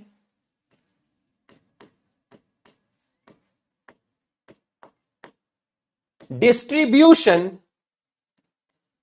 in daughter cell. समझिए समझिए बच्चों, कॉन्सेप्ट समझने के बाद वो कॉन्सेप्ट भूल जाना और इस लाइन को डायरेक्ट याद कर लेना। ठीक, पहले कॉन्सेप्ट को समझिएगा। ठीक है, कॉन्सेप्ट को समझिएगा। ठीक, देखिए मेरे पास एक बैक्टीरिया है, ये रहा एक बैक्टीरिया। ठीक, इस बैक्टीरिया में ये है मीजोसोम। इस बैक्टीरिया में ये क्या है, ये है इस बैक्टीरिया में एक मीजोसोम। ठीक, और इसके अंदर आपका ये एक डबल स्टैंडर्ड डीएनए है। ये है आपका एक डबल स्टैंडर्ड डीएनए, एक डबल स्टैंडर्ड डीएनए। तो अब सबसे पहले क्या हुआ, ध्यान से देखिएगा। सबसे पहले क्या हुआ, सबसे पहले आपका क्या हुआ, ध्यान से देखिएगा, ध्यान से देखिएगा। सबसे पहले आपका क्या हुआ, सबसे पहले आपका हुआ डीएनए रेप्लिकेशन। डीएनए रेप्लिकेशन का मतलब होता है डीएनए की सिंथेसिस हुई, डीएनए का अमाउंट डबल हो गया। डीएनए की सिंथेसिस हुई, डीएनए का अमाउंट डबल हो गया। तो जब डीएनए का अमाउंट डबल हो गया, जब डीएनए का अमाउंट डबल हो गया, तो अब आप देखिए आपके पास कितने डीएनए हो गए। पहले एक डीएनए था, डीएनए रेप्लिकेशन हुआ, मतलब डीएनए की सिंथेसिस हुई, डीएनए का अमाउंट डबल हो गया। तो आपका कितना डीएनए हो गया, अब आपका 2 डीएनए हो गए, आपके 2 डीएनए हो गए। इसके बाद क्या हुआ, इसके बाद क्या हुआ, इसके बाद मीजोसोम डिवाइड किया। इसके बाद मीजोसोम डिवाइड किया और मूव किया। मीजोसोम डिवाइड किया और मूव किया। मीजोसोम डिवाइड किया और मूव किया। डिवाइड किया और मूव किया। तो जब बीच से डिवाइड करेगा, जब बीच से मीजोसोम डिवाइड करेगा और मूव करेगा, तो जब मीजोसोम मूव किया तो एक डीएनए यहां ले गया, एक डीएनए यहां ले गया। देखिए इस मीजोसोम पर डीएनए अटैच था। सबसे पहले डीएनए रेप्लिकेशन हुआ, मतलब डीएनए की सिंथेसिस हुई, डीएनए का अमाउंट 2 हो गया। अब ये मीजोसोम बीच से डिवाइड किया, मीजोसोम बीच से डिवाइड किया और डिवाइड करके ऐसे मूव किया, डिवाइड करके ऐसे मूव किया, डिवाइड करके ऐसे मूव किया, और इसके साथ चिपका हुआ था डीएनए। तो एक डीएनए यहां आ गया, दूसरा डीएनए यहां आ गया। उसके बाद क्या हुआ, उसके बाद इन्वेजिनेशन हुआ। उसके बाद इन्वेजिनेशन हुआ, किसमें, सेल मेम्ब्रेन में। उसके बाद सेल मेम्ब्रेन में इन्वेजिनेशन हुआ। इन्वेजिनेशन में कैसा हुआ होगा, देखिए जरा ध्यान से देखिएगा। इन्वेजिनेशन में क्या हुआ होगा, ठीक है, इन्वेजिनेशन में क्या हुआ होगा, ध्यान से देखिएगा, पलखे भी ना झपक पाए। इन्वेजिनेशन में क्या हुआ होगा, ध्यान से देखिएगा। इन्वेजिनेशन में क्या हुआ, इन्वेजिनेशन में आपका सेल मेम्ब्रेन इस तरीके से अंदर की तरफ इन्वेजिनेट कर गई। दोनों जगह से सेल मेम्ब्रेन अंदर की तरफ इन्वेजिनेट हो गई। और लास्ट में क्या हुआ, लास्ट में क्या हुआ, लास्ट में ये एक सेल बन गई और ये एक सेल बन गई। ठीक, ये मीट कर गया, ये दोनों पॉइंट मीट कर गए, ये दोनों पॉइंट आपके मीट कर गए, जिसकी वजह से आपका इसमें एक डबल स्टैंडर्ड डीएनए, इसमें एक डबल स्टैंडर्ड डीएनए, और ये आपका मीसोसोम, ये आपका मीसोसोम। सबसे पहले एक बैक्टीरियल सेल थी, उसमें एक मिजोसोम था, एक डबल स्ट्रैंडेड डीएनए था, डीएनए का रेप्लिकेशन हुआ, दो डीएनए हो गए, मिजोसोम डिवाइड किया, मिजोसोम डीएनए से अटैच था तो मिजोसोम मूव किया, मिजोसोम मूव किया तो एक डीएनए इस तरफ आया, एक डीएनए इस तरफ आया, सेल मेम्ब्रेन इन्वेजिनेट हो गई अंदर की तरफ और फिर ये पॉइंट मीट कर गया, आपकी दो सेल बन गई। दोनों सेल में आपका डीएनए प्रेजेंट है और डीएनए का डिस्ट्रीब्यूशन किया है आपका मीजोसोम ने। कॉन्सेप्ट अंदर तक फील हुआ तो एक बार हमारे सम्मान में यस लिख दीजिए। ठीक है, ये जो दो बनी है इनको बोलते हैं डॉटर सेल। ये जो दो बनी है इनको बोलते हैं डॉटर सेल और ये जो थी बापू ये है आपका पेरेंट सेल। मिजोसोम डीएनए रेप्लिकेशन में और उसका इक्वली डिस्ट्रीब्यूट करता है डॉटर सेल के अंदर। ये कॉन्सेप्ट एनसीईआरटी में नहीं है तो आप भूल जाओ इस कॉन्सेप्ट को, डायरेक्ट ये लाइन याद कर लेना, कॉन्सेप्ट समझ के ये लाइन याद कर लेना।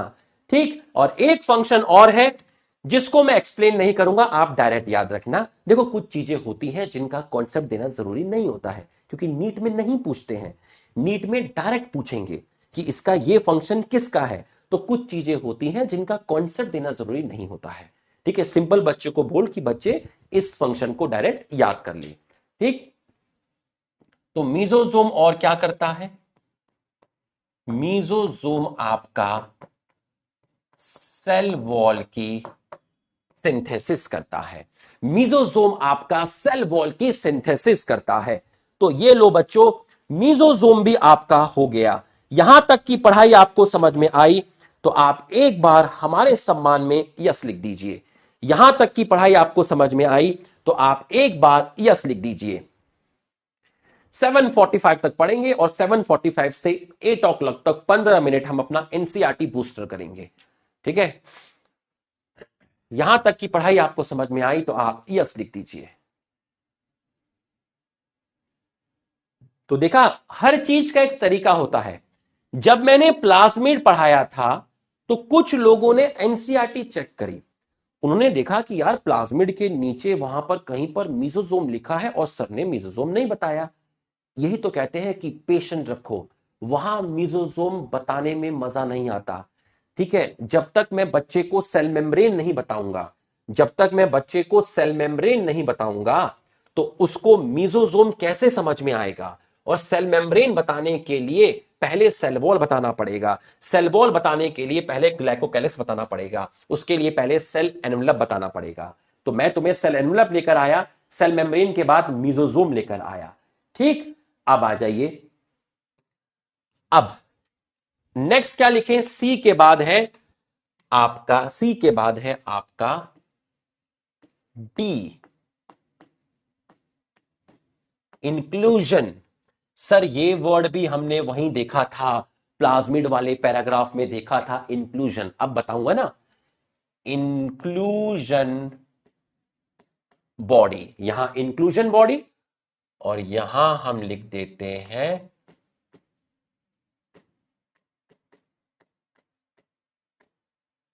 क्रोमैटोफोर।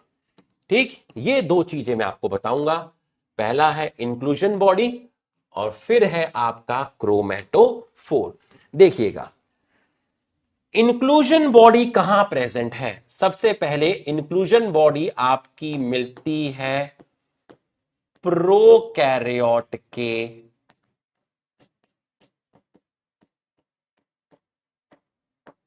साइटोप्लाज्म में। ठीक है, प्रोकैरियोट के साइटोप्लाज्म में इंक्लूजन बॉडी मिलती है, प्रोकैरियोट के साइटोप्लाज्म में।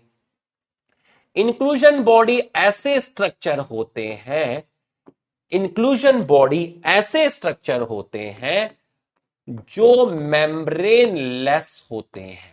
क्या होते हैं, मेम्ब्रेन लेस। प्रोकैरियोट सेल के साइटोप्लाज्म में कुछ ऐसे स्ट्रक्चर मिलते हैं जिनकी मेम्ब्रेन नहीं होती, मेम्ब्रेन लेस होते हैं और इनके अंदर कुछ मटेरियल स्टोर होता है, store reserve material, store reserve material. Sir किस तरह का मटेरियल स्टोर करते हैं, ये किस तरह का मटेरियल स्टोर करते हैं। एग्जाम्पल से समझाता हूं, एग्जाम्पल से समझाता हूं। पहला एग्जाम्पल है आपका, ठीक, पहला एग्जाम्पल है आपका, पहला एग्जाम्पल है आपका फॉस्फेट ग्रेन्यूल। पहला एग्जाम्पल है आपका फॉस्फेट ग्रेन्यूल। एक और चीज मुझे तुम्हें कहनी थी कि जब लेक्चर खत्म होता है तो मैं आपके कमेंट पढ़ने जाता हूं। वहां काफी सारे स्टूडेंट ऐसे होते हैं जो अननेसेसरी चैट कर रहे हैं। कोई किसी की इंस्टा आईडी मांग रहा है, कोई किसी का नंबर, कोई किसी का टेलीग्राम आईडी, कोई कह रहा है कि तुम कल आई नहीं थी पढ़ने के लिए, मैंने तुम्हें मिस किया। तो बच्चों इस तरह की जो बातें हैं, अभी ये सब चीजें ठीक नहीं है। 2 साल तक सिर्फ पढ़ाई पर फोकस करिए, ठीक। आप वहां पर कोई भी अननेसेसरी चैट नहीं करेंगे, इससे आप अपने पेरेंट्स के साथ और अपने साथ चीट कर रहे हैं। इस चीज का ध्यान रखिएगा, ठीक। इनफ ऑफ टॉक, आइए। फॉस्फेट ग्रेन्यूल इंक्लूजन बॉडी का पहला एग्जाम्पल है फॉस्फेट ग्रेन्यूल। अब फॉस्फेट ग्रेन्यूल के अंदर फॉस्फोरस स्टोर होगा। क्या स्टोर होगा? फॉस्फोरस स्टोर होगा। दूसरा है आपका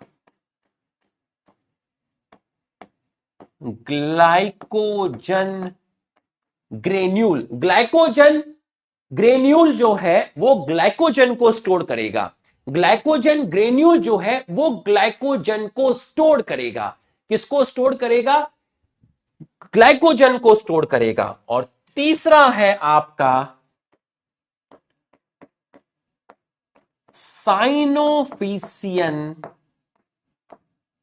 ग्रेन्यूल। साइनोफिशियन ग्रेन्यूल प्रोटीन को स्टोर करता है। किसको स्टोर करता है? प्रोटीन को स्टोर करता है। प्रोटीन को स्टोर करता है। और ये आपका मिलता है blue green algae. Blue green algae में, ब्लू ग्रीन एल्गी जिसको आप साइनोबैक्टीरिया भी बोलते हो, जिसको आप साइनोबैक्टीरिया भी बोलते हो, जिसको आप साइनोबैक्टीरिया भी बोलते हो। और फोर्थ एग्जाम्पल जो इसका है वो है आपका, लाइन खींच देता हूं। फोर्थ एग्जाम्पल जो है आपका वो है आपका, फोर्थ एग्जाम्पल जो है आपका वो है आपका गैस वैक्यूल। गैस वैक्यूल बच्चों, गैस वैक्यूल एक ऐसे स्ट्रक्चर है, एक प्रोटीनेशियस स्ट्रक्चर है। गैस वैक्यूल एक प्रोटीनेशियस स्ट्रक्चर है जो अपने अंदर एयर को स्टोर करता है। तो गैस वैक्यूल एक प्रोटीनेशियस स्ट्रक्चर है जो अपने अंदर एयर को स्टोर करता है। तो गैस वैक्यूल क्या स्टोर कर रहा है? Store air. और गैस वैक्यूल अगर एयर को स्टोर करेंगे, अगर बैक्टीरिया के अंदर गैस वैक्यूल एयर को स्टोर करेंगे, तो फिर गैस वैक्यूल बैक्टीरिया को बायंसी प्रोवाइड करते हैं, फ्लोट करने में हेल्प करते हैं, फ्लोट करने में हेल्प करते हैं। हेल्प्स इन बायंसी, या मैं कहूं प्रोवाइड बायंसी, क्योंकि इनके अंदर गैस स्टोर है। प्रोवाइड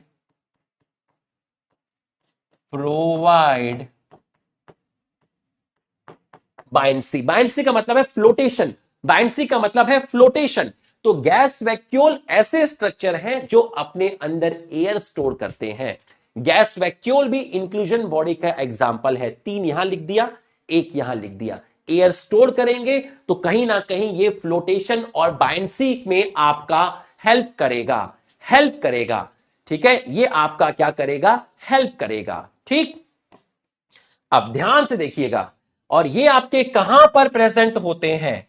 अगर मैं एग्जाम्पल आपसे कहूं गैस वैक्यूल का, आपका एग्जाम्पल है blue green algae. Blue green algae, ठीक है, जिसको आप साइनोबैक्टीरिया बोलते हैं। दूसरा है आपका पर्पल, दूसरा है आपका पर्पल सल्फर बैक्टीरिया, और तीसरा है आपका green sulphur bacteria. Purple sulphur bacteria, green sulphur bacteria, purple sulphur bacteria, green sulphur bacteria और ब्लू ग्रीन एल्गी, ये बैक्टीरिया का नाम है। और ये दोनों बैक्टीरिया फोटोसिंथेसिस करते हैं।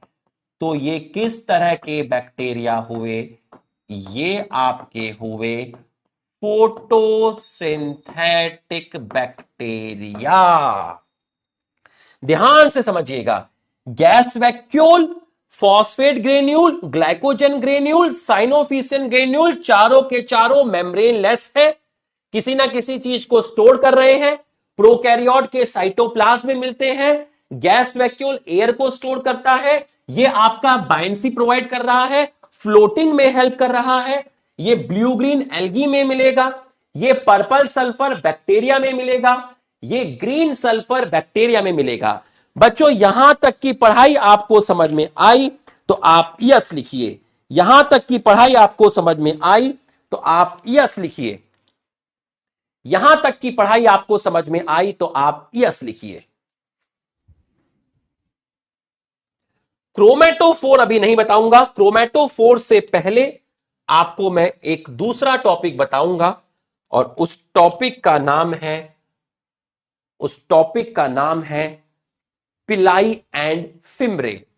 ठीक, पिलाई एंड फिम्रे। उसके बाद जो जो चीज मैंने एनसीईआरटी में टच की है वो मैं सब आपको रीड कराऊंगा। एक पोर्शन है एनसीईआरटी में gram positive and gram negative, वो मैंने टच नहीं किया। उसको मैं नेक्स्ट क्लास में टच करूंगा। अभी टच नहीं किया। जब मैंने टच नहीं किया तो आप भी टच नहीं करेंगे। जब तक मैं ग्राम पॉजिटिव ग्राम नेगेटिव नहीं पढ़ाऊंगा आप भी नहीं पढ़ेंगे। मैंने बैक्टीरिया का फ्लैजिला टच नहीं किया, अभी आप भी नहीं करेंगे।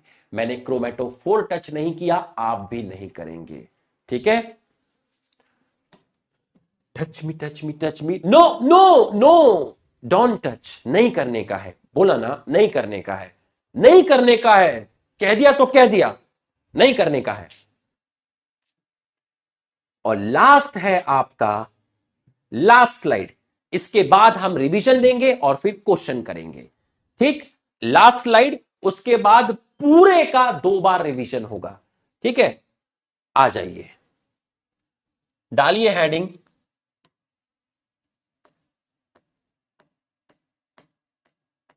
पिलाई, PILI, PILI,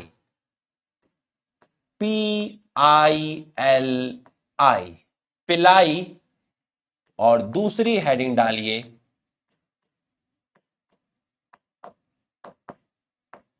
फिम्रे, पिलाई एंड फिम्रे। ठीक, और बीच में एक लाइन खींच दीजिए।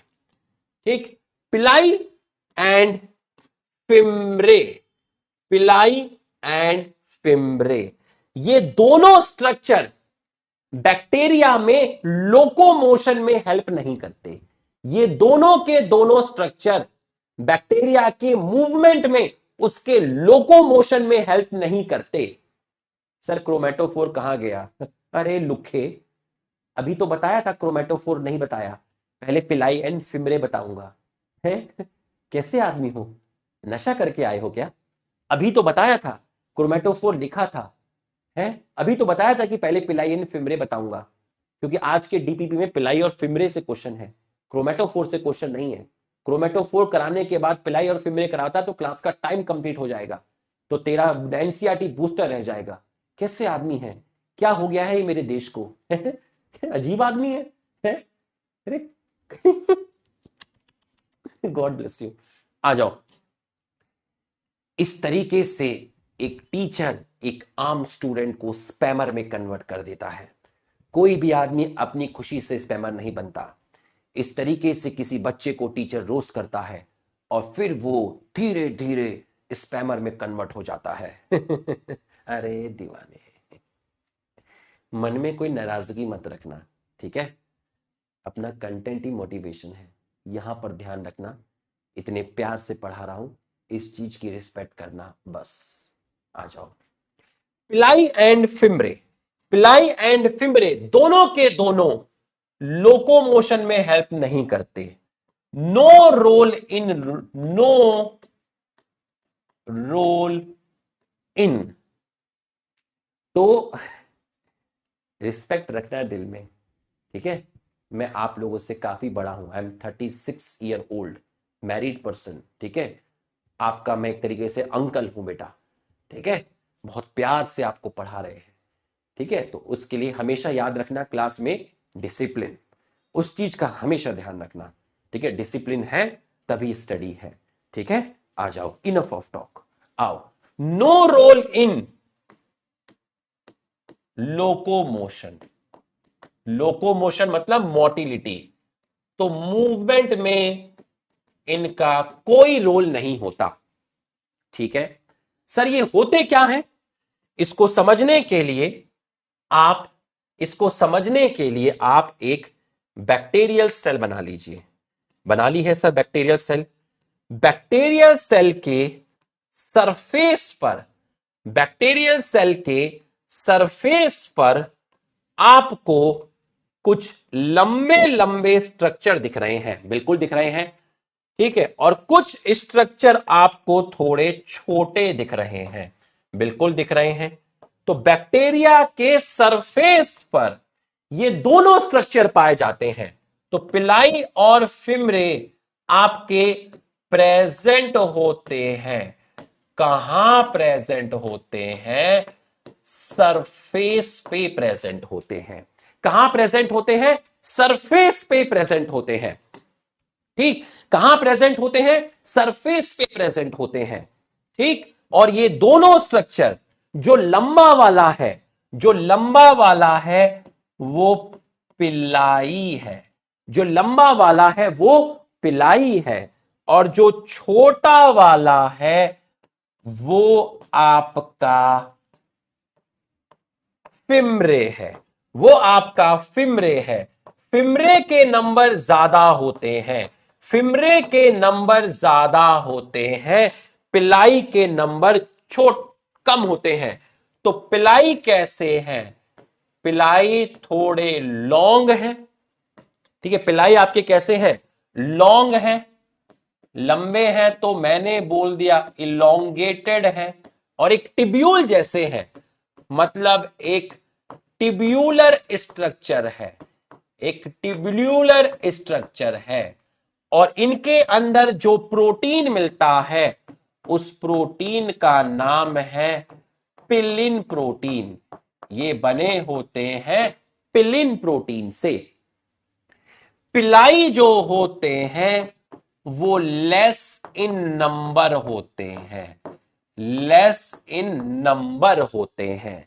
फिमरे जो होते हैं, फिमरे आपके, फिमरे आपके शॉर्ट होते हैं, स्मॉल होते हैं, ठीक है। और थोड़े आपके पतले होते हैं, नैरो होते हैं। और फिमरे का जो नंबर है वो मोर है, मोर इन नंबर, मोर इन नंबर। कैसे है, मोर इन नंबर, मोर इन नंबर, ठीक। तो पिलाई का जो नंबर है वो कम है, फिमरे के नंबर ज्यादा है। पिलाई पिलिन प्रोटीन का है, पिलाई लंबे हैं, फिमरे छोटे हैं। फिमरे जो है वो ब्रिसिल लाइक है। कैसे हैं, ब्रिसिल लाइक। ब्रिसिल का मतलब होता है जो टूथब्रश के जो धागे होते हैं उसके जैसे हैं, जो टूथब्रश के जो धागे हैं उसके जैसे हैं। देखो अब ये श्रुति लिख रही है फंक्शन। अरे श्रुति, क्या पेशेंस नहीं है तुम्हारे अंदर है? पहले ये तो बताओ पिलाई क्या है, फिमरे क्या है, तभी तो फंक्शन बताऊंगा। है क्या है यार श्रुति, क्या है तू है? भगवान ने चैट का ऑप्शन दिया तो लिख दिया फंक्शन। अरे श्रुति कैसे काम चलेगा तेरा? पता नहीं, फंक्शन। अबे पहले पढ़ाने तो दे, पिलाई क्या है, फिमरे क्या है? अजीब है, अजीब है, कमाल करते हैं। ठीक, चलो आइए, पिलाई कैसे है पता चल गया, फिमरे कैसे है पता चल गया। ठीक, फिमरे ब्रश का जो धागे हैं ब्रिसल लाइक उसकी तरह होते हैं और ये हेल्प करते हैं, हेल्प्स इन अटैचमेंट, बैक्टीरिया को अटैचमेंट में हेल्प करते हैं। अटैचमेंट टू रॉक, किसी पत्थर पर अटैच है बैक्टीरिया, ठीक, या किसी होस्ट पर अटैच है, होस्ट पर अटैच है।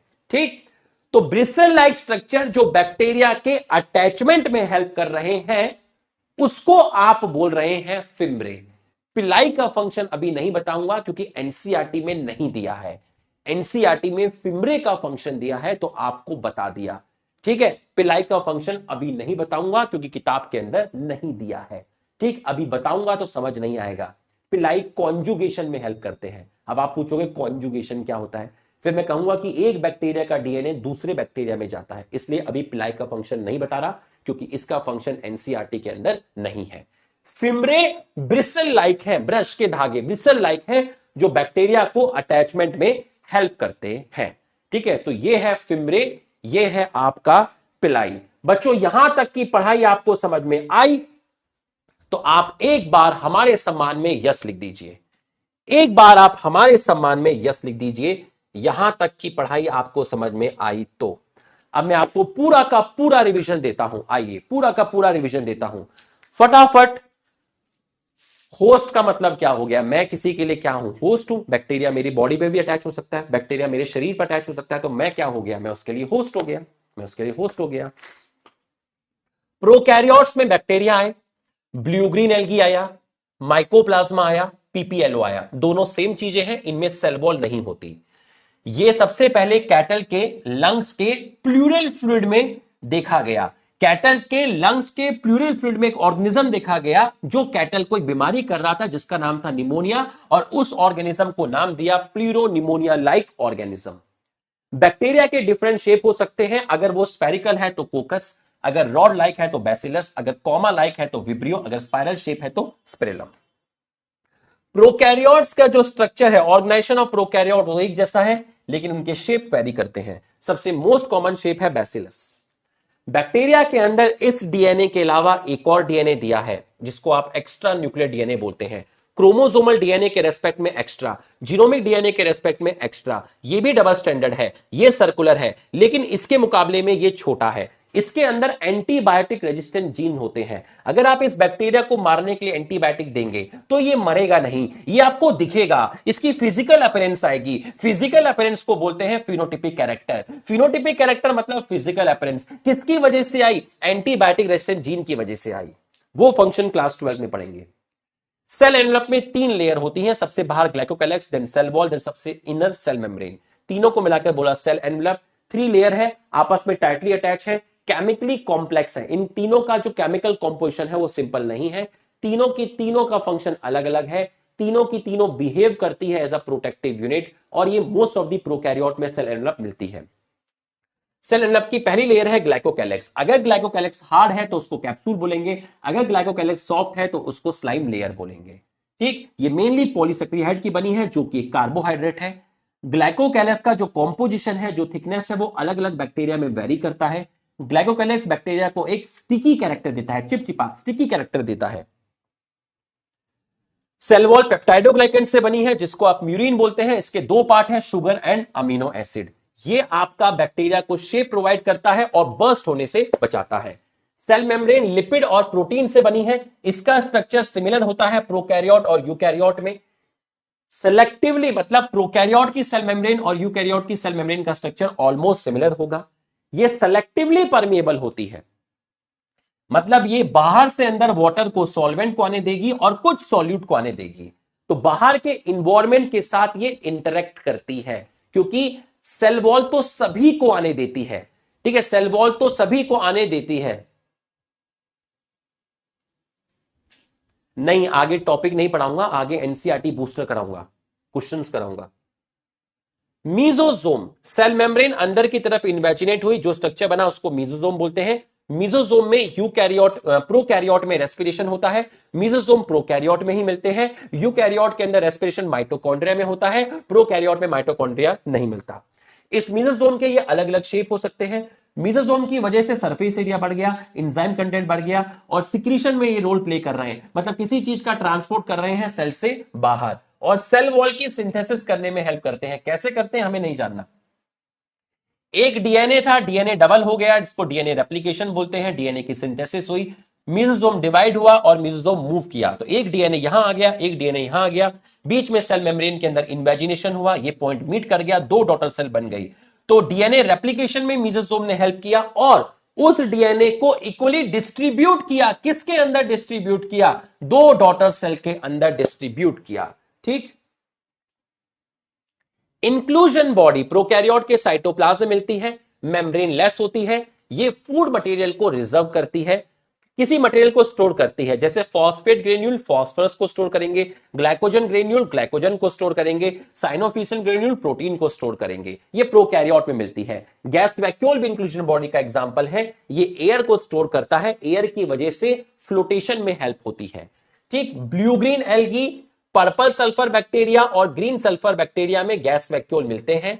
ये दोनों के दोनों आपके फोटोसिंथेटिक बैक्टीरिया हैं, ये दोनों के दोनों आपके फोटोसिंथेटिक बैक्टीरिया हैं।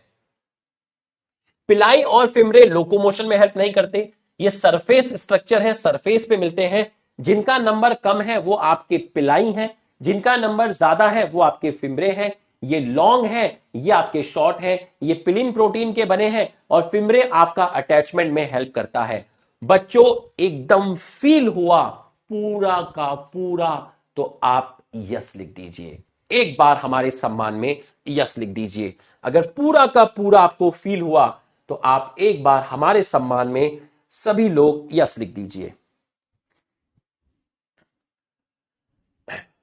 5 मिनट क्लास ज्यादा हो सकती है, 8-5 तक हो सकती है, लेकिन प्लीज कोऑपरेट कीजिएगा, क्योंकि मेरी एक वीक में, लास्ट वीक में याद करिए, मेरी एक ही क्लास आई थी, मेरी एक क्लास कैंसिल हो गई थी। आप याद करिए, त्योहार आया था जिसकी वजह से मेरी एक क्लास नहीं हो पाई थी, और इसके बाद तो हम बेटा थर्सडे को मिलेंगे।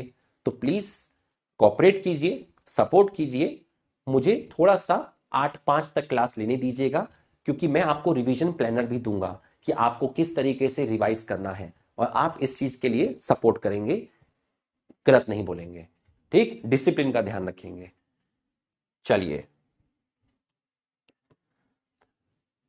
The prokaryotic cell are represented by bacteria, blue green algae, mycoplasma and PPLO। बता दिया।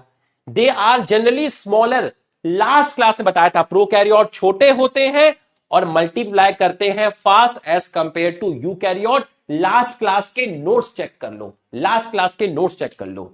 दे may vary greatly in shape and size. Prokaryote का शेप एंड साइज वेरी करता है। द 4 बेसिक शेप है, bacillus, rod like, coccus, spherical, vibrio, comma, spirillum, spiral shape. Incorrect statement बताइए, incorrect statement बताइए।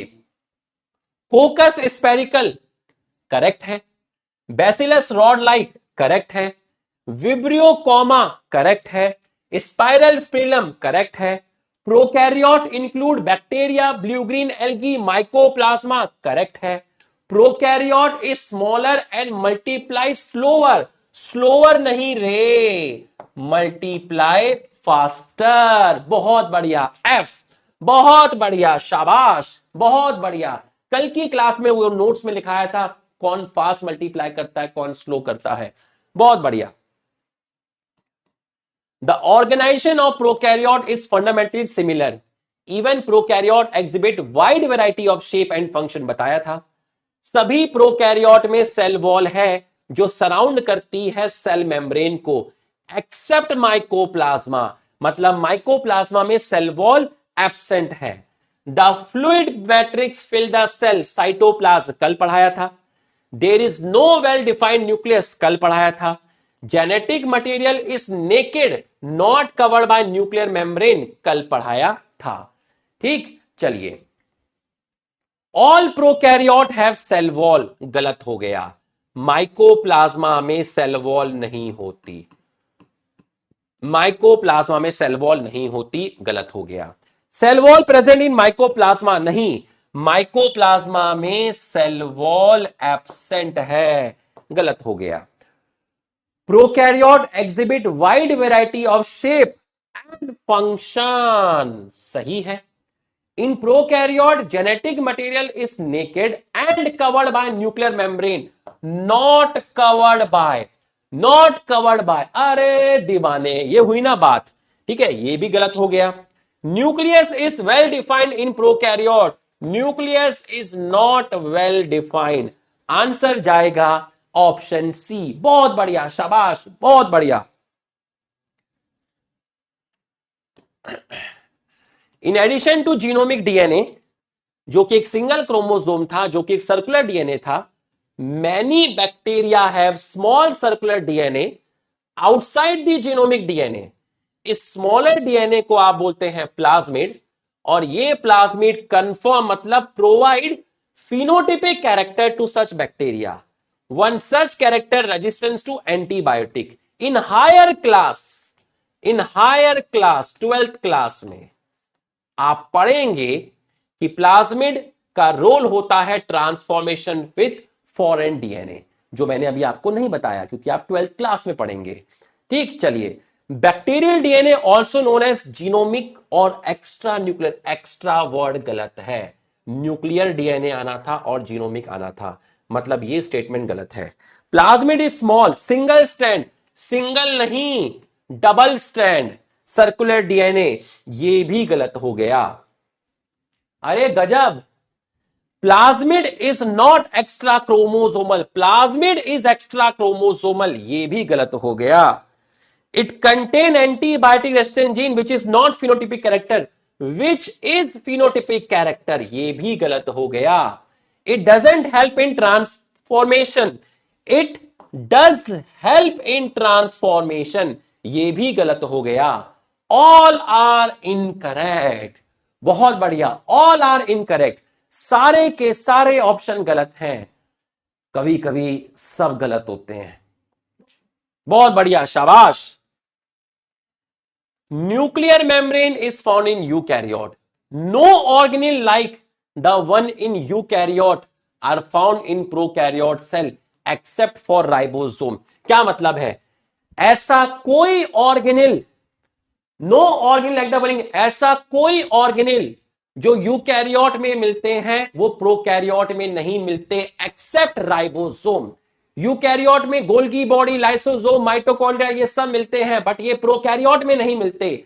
तो eukaryote में जो ऑर्गेनेल मिलते हैं वो प्रोकैरियोट में नहीं मिलते एक्सेप्ट राइबोसोम, क्योंकि राइबोसोम प्रोकैरियोट और यूकैरियोट दोनों में मिलता है। Prokaryote have something unique in form of inclusion, inclusion body, specialized differentiated cell membrane, mesosome बता चुका हूं, इनफोल्डिंग ऑफ सेल मेम्ब्रेन। बताइए आंसर, बताइए। Nuclear membrane absent in eukaryote, absent नहीं प्रेजेंट, गलत हो गया। इंक्लूजन बॉडीज मेम्ब्रेनस, मेम्ब्रेनस नहीं मेम्ब्रेनलेस, ये गलत हो गया। In eukaryote folding of cell membrane, eukaryote नहीं प्रोकैरियोट, ये गलत हो गया। No organelle like the one in eukaryote are found in prokaryote except ribosome. क्या जाएगा? Option D, option D. PPLO का साइज पूछा है, पीपीएलओ का साइज एनसीईआरटी में, पीपीएलओ का साइज एनसीईआरटी में ये लिखा है 0.1 माइक्रोमीटर, 0.1 माइक्रोमीटर, 0.1 माइक्रोमीटर। तो बच्चों आंसर जाएगा ऑप्शन सी, 2020 में आया था नीट के अंदर, ठीक है, आंसर जाएगा ऑप्शन सी, आंसर जाएगा ऑप्शन सी। चलिए next, cell envelope, most prokaryotic cell, most prokaryotic cell, particular bacterial cell कैसा है? केमिकली कॉम्प्लेक्स बताया था। सेल एनवेलप के अंदर टाइटली बाउंड 3 लेयर्स हैं, जिसकी बाहर वाली ग्लाइकोकैलिक्स, उसके बाद सेल वॉल और अंदर है प्लाज्मा मेम्ब्रेन। तीनों का फंक्शन डिस्टिंक्ट है। डिस्टिंक्ट का मतलब होता है डिफरेंट, और ये तीनों की तीनों मिलकर बिहेव करती है एक single unit. Cell envelope is chemically simple, simple नहीं रे, complex. Tightly double bound, double double नहीं रे, triple. Glycocalyx is inner layer, inner नहीं रे, outer layer. Each layer of cell envelope perform distinct function and behave as a protective unit. बहुत बढ़िया, chat एकदम fast होनी चाहिए इसी तरीके से, बहुत बढ़िया, शाबाश। Glycocalyx differ in composition and thickness among different bacteria. It could be loose slimy layer in some, while in others it may be thick and tough, क्या बोलेंगे, कैप्सूल। सेल वॉल डिटरमाइन करती है शेप एंड प्रोवाइड करती है structural support ताकि bursting और collapsing से बचाया जा सके। क्या लिख रहे हैं, डी। देखते हैं, outer layer of envelope absent in bacteria, absent नहीं, present. Can be loose called capsule, capsule नहीं, slime layer. And tough, slime layer नहीं, capsule. Composition and thickness of glycolysis same, same नहीं, different. Cell wall maintain the shape of cell and prevent busting of cell. बहुत बढ़िया, chat एकदम fast होनी चाहिए इसी तरीके से, बहुत बढ़िया, शाबाश। Plasma membrane is selectively permeable in nature and interact with outside the world. Outside the world मतलब बाहर के environment के साथ। This membrane similar structure to that of eukaryote, मतलब प्रोकैरियोट की मेम्ब्रेन और यूकैरियोट की मेम्ब्रेन सेम है structure. Not a selectively, is a selectively, गलत हो गया।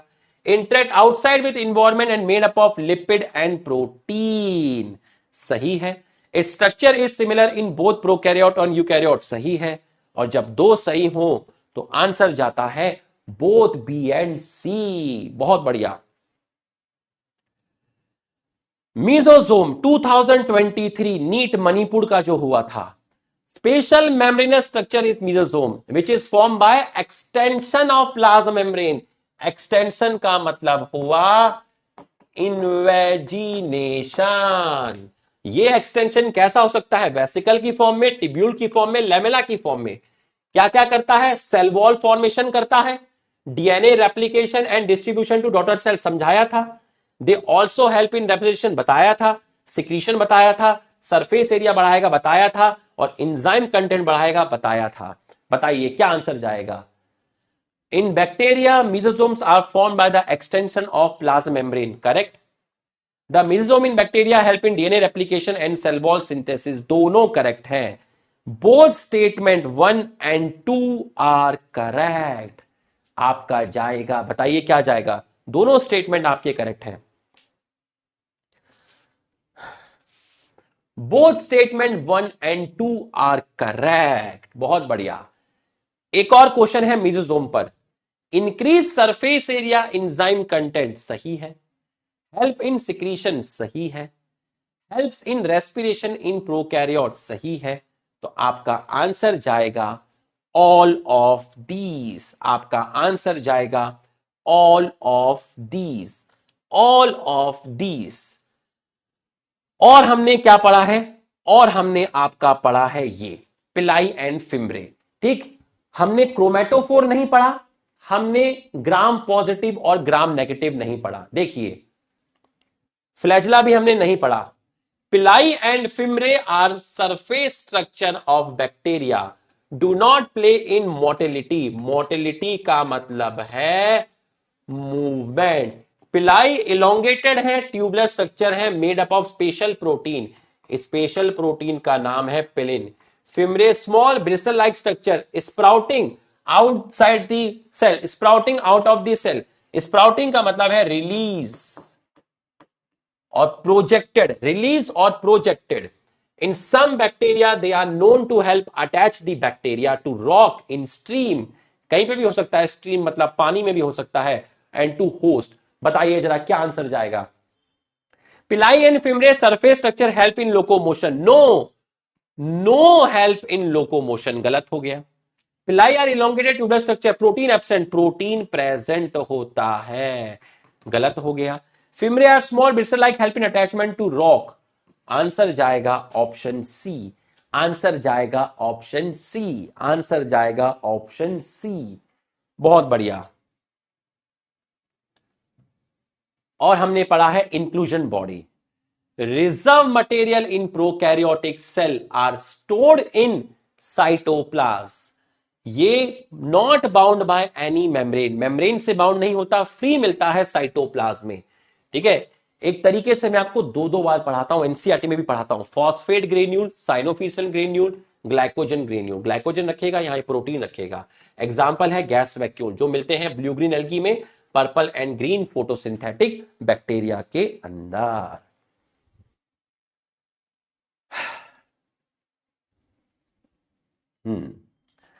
विच of the following statement about inclusion body is incorrect, 2020 में आया था। They are involve, they are freely, correct है। They represent reserve material, correct है। नॉट बाउंड बाय, करेक्ट है। तो गलत क्या है, गलत है ऑप्शन ए, गलत है आपका option A. Gas vacuole membrane structure नहीं, ये तो मेम्ब्रेन लेस होता है, गलत हो गया।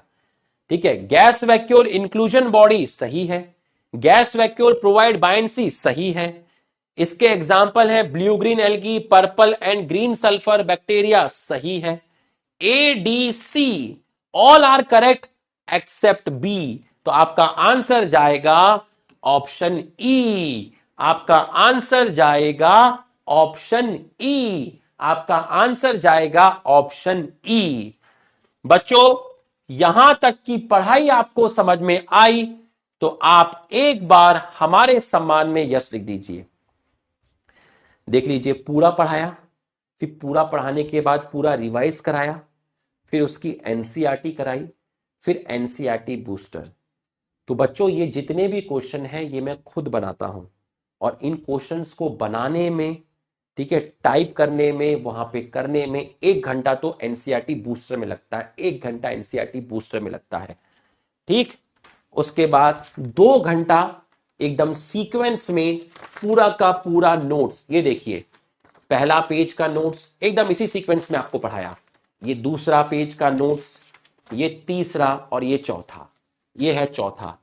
ठीक, 2 से 2.5 घंटे इसके अंदर लगते हैं, 1 घंटा एनसीईआरटी बूस्टर में लगता है। ठीक है, और इसी की मैं आपको पीडीएफ फोटो क्लिक करके, पीडीएफ बना के, स्कैन करके आपको आपके ऐप में डालता हूं। तो डेली 4 से 4.5 घंटे आपके लेक्चर के लिए मैं पढ़ाई करता हूं, तभी आपको मजा आता है, तभी आपको एक बेहतरीन कंटेंट मिलता है। 13 साल हो गए मुझे पढ़ाते हुए, लेकिन फिर भी करते हैं, करना पड़ता है। Only fools know all the answers. ठीक है, there is always scope of improvement.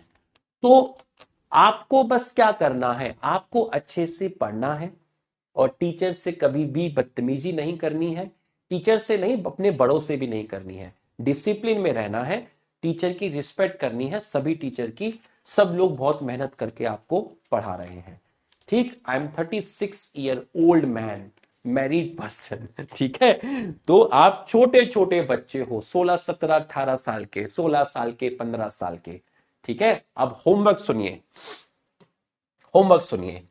आज है फ्राइडे, आज क्या है, फ्राइडे। आज आप क्या करेंगे, आज आप 1 आवर लगा के आज का लेक्चर 3 कंप्लीट करेंगे। क्या करेंगे, कंप्लीट करेंगे। ठीक, और 15 मिनट में, क्योंकि आप इसको बहुत बार पढ़ चुके हो, 15 मिनट में आप लेक्चर 1 एंड 2 का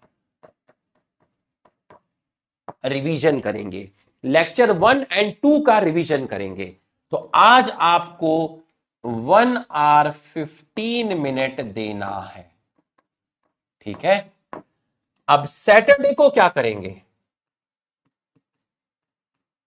सैटरडे को लेक्चर थर्ड जो आज का है उसको रिवीजन करेंगे। उसको रिवीजन अगर आज आपने 1 घंटे में रिवाइज किया है तो कल आप इसको 30 मिनट में रिवाइज कर लेंगे। संडे को आप लेक्चर थर्ड का रिवीजन करेंगे और ये आप 15 मिनट में कर लेंगे। ठीक। उसके बाद मंडे कुछ नहीं करेंगे, मंडे बॉटनी नहीं पढ़ेंगे, Monday no botany, Monday no botany. Tuesday को आप लेक्चर 1, लेक्चर 2 और लेक्चर 3 को 45 मिनट में ही रिवाइज करेंगे। ठीक है। और वेडनेसडे में आप नोट्स नहीं पढ़ेंगे, वेडनेसडे में आप सिर्फ एनसीईआरटी पढ़ेंगे 2 घंटा लगा के। लेक्चर 1, लेक्चर 2, लेक्चर 3 इसको फॉलो करना। तुम देखना तुम्हें मजा आने लगेगा। तुम्हें 2 महीने बाद भी चीजें पूरी रिकॉल रहेंगी। सैटरडे में लेक्चर 3 का रिवीजन 30 मिनट, संडे को लेक्चर 3 का रिवीजन 15 मिनट, मंडे को कोई बॉटनी नहीं, ट्यूसडे को लेक्चर 1, लेक्चर 2, लेक्चर 3 का 45 मिनट में रिवीजन करेंगे, वेडनेसडे को सिर्फ एनसीईआरटी पढ़ेंगे 2 घंटा लगा के, लेक्चर 1, लेक्चर 2, लेक्चर 3, और थर्सडे को हम मिलेंगे। अगर आपको मजा आया, आज की क्लास में फील हुआ, तो एक बार अपने सर के सम्मान में दिल बना दीजिए, दिल बना दीजिए या यस सर लिख दीजिए, कुछ भी कर लीजिए। ठीक है, फटाफट। जाने का मन तो नहीं कर रहा, बट आज जाऊंगा तभी थर्सडे को आऊंगा। मस्त होके बैठना, चौड़े होके बैठना, स्ट्रेस फ्री होके बैठना, क्योंकि भाई फिर आएगा। ठीक है, तो आज के लिए इतना बहुत है और थैंक यू, आपने कॉपरेट किया, आपने मुझे 9 मिनट एक्स्ट्रा दिए। कमेंट करके जरूर बताइएगा ऐप में कि क्लास कैसे लगी। आपके फीडबैक हमारे लिए बहुत मैटर करते हैं।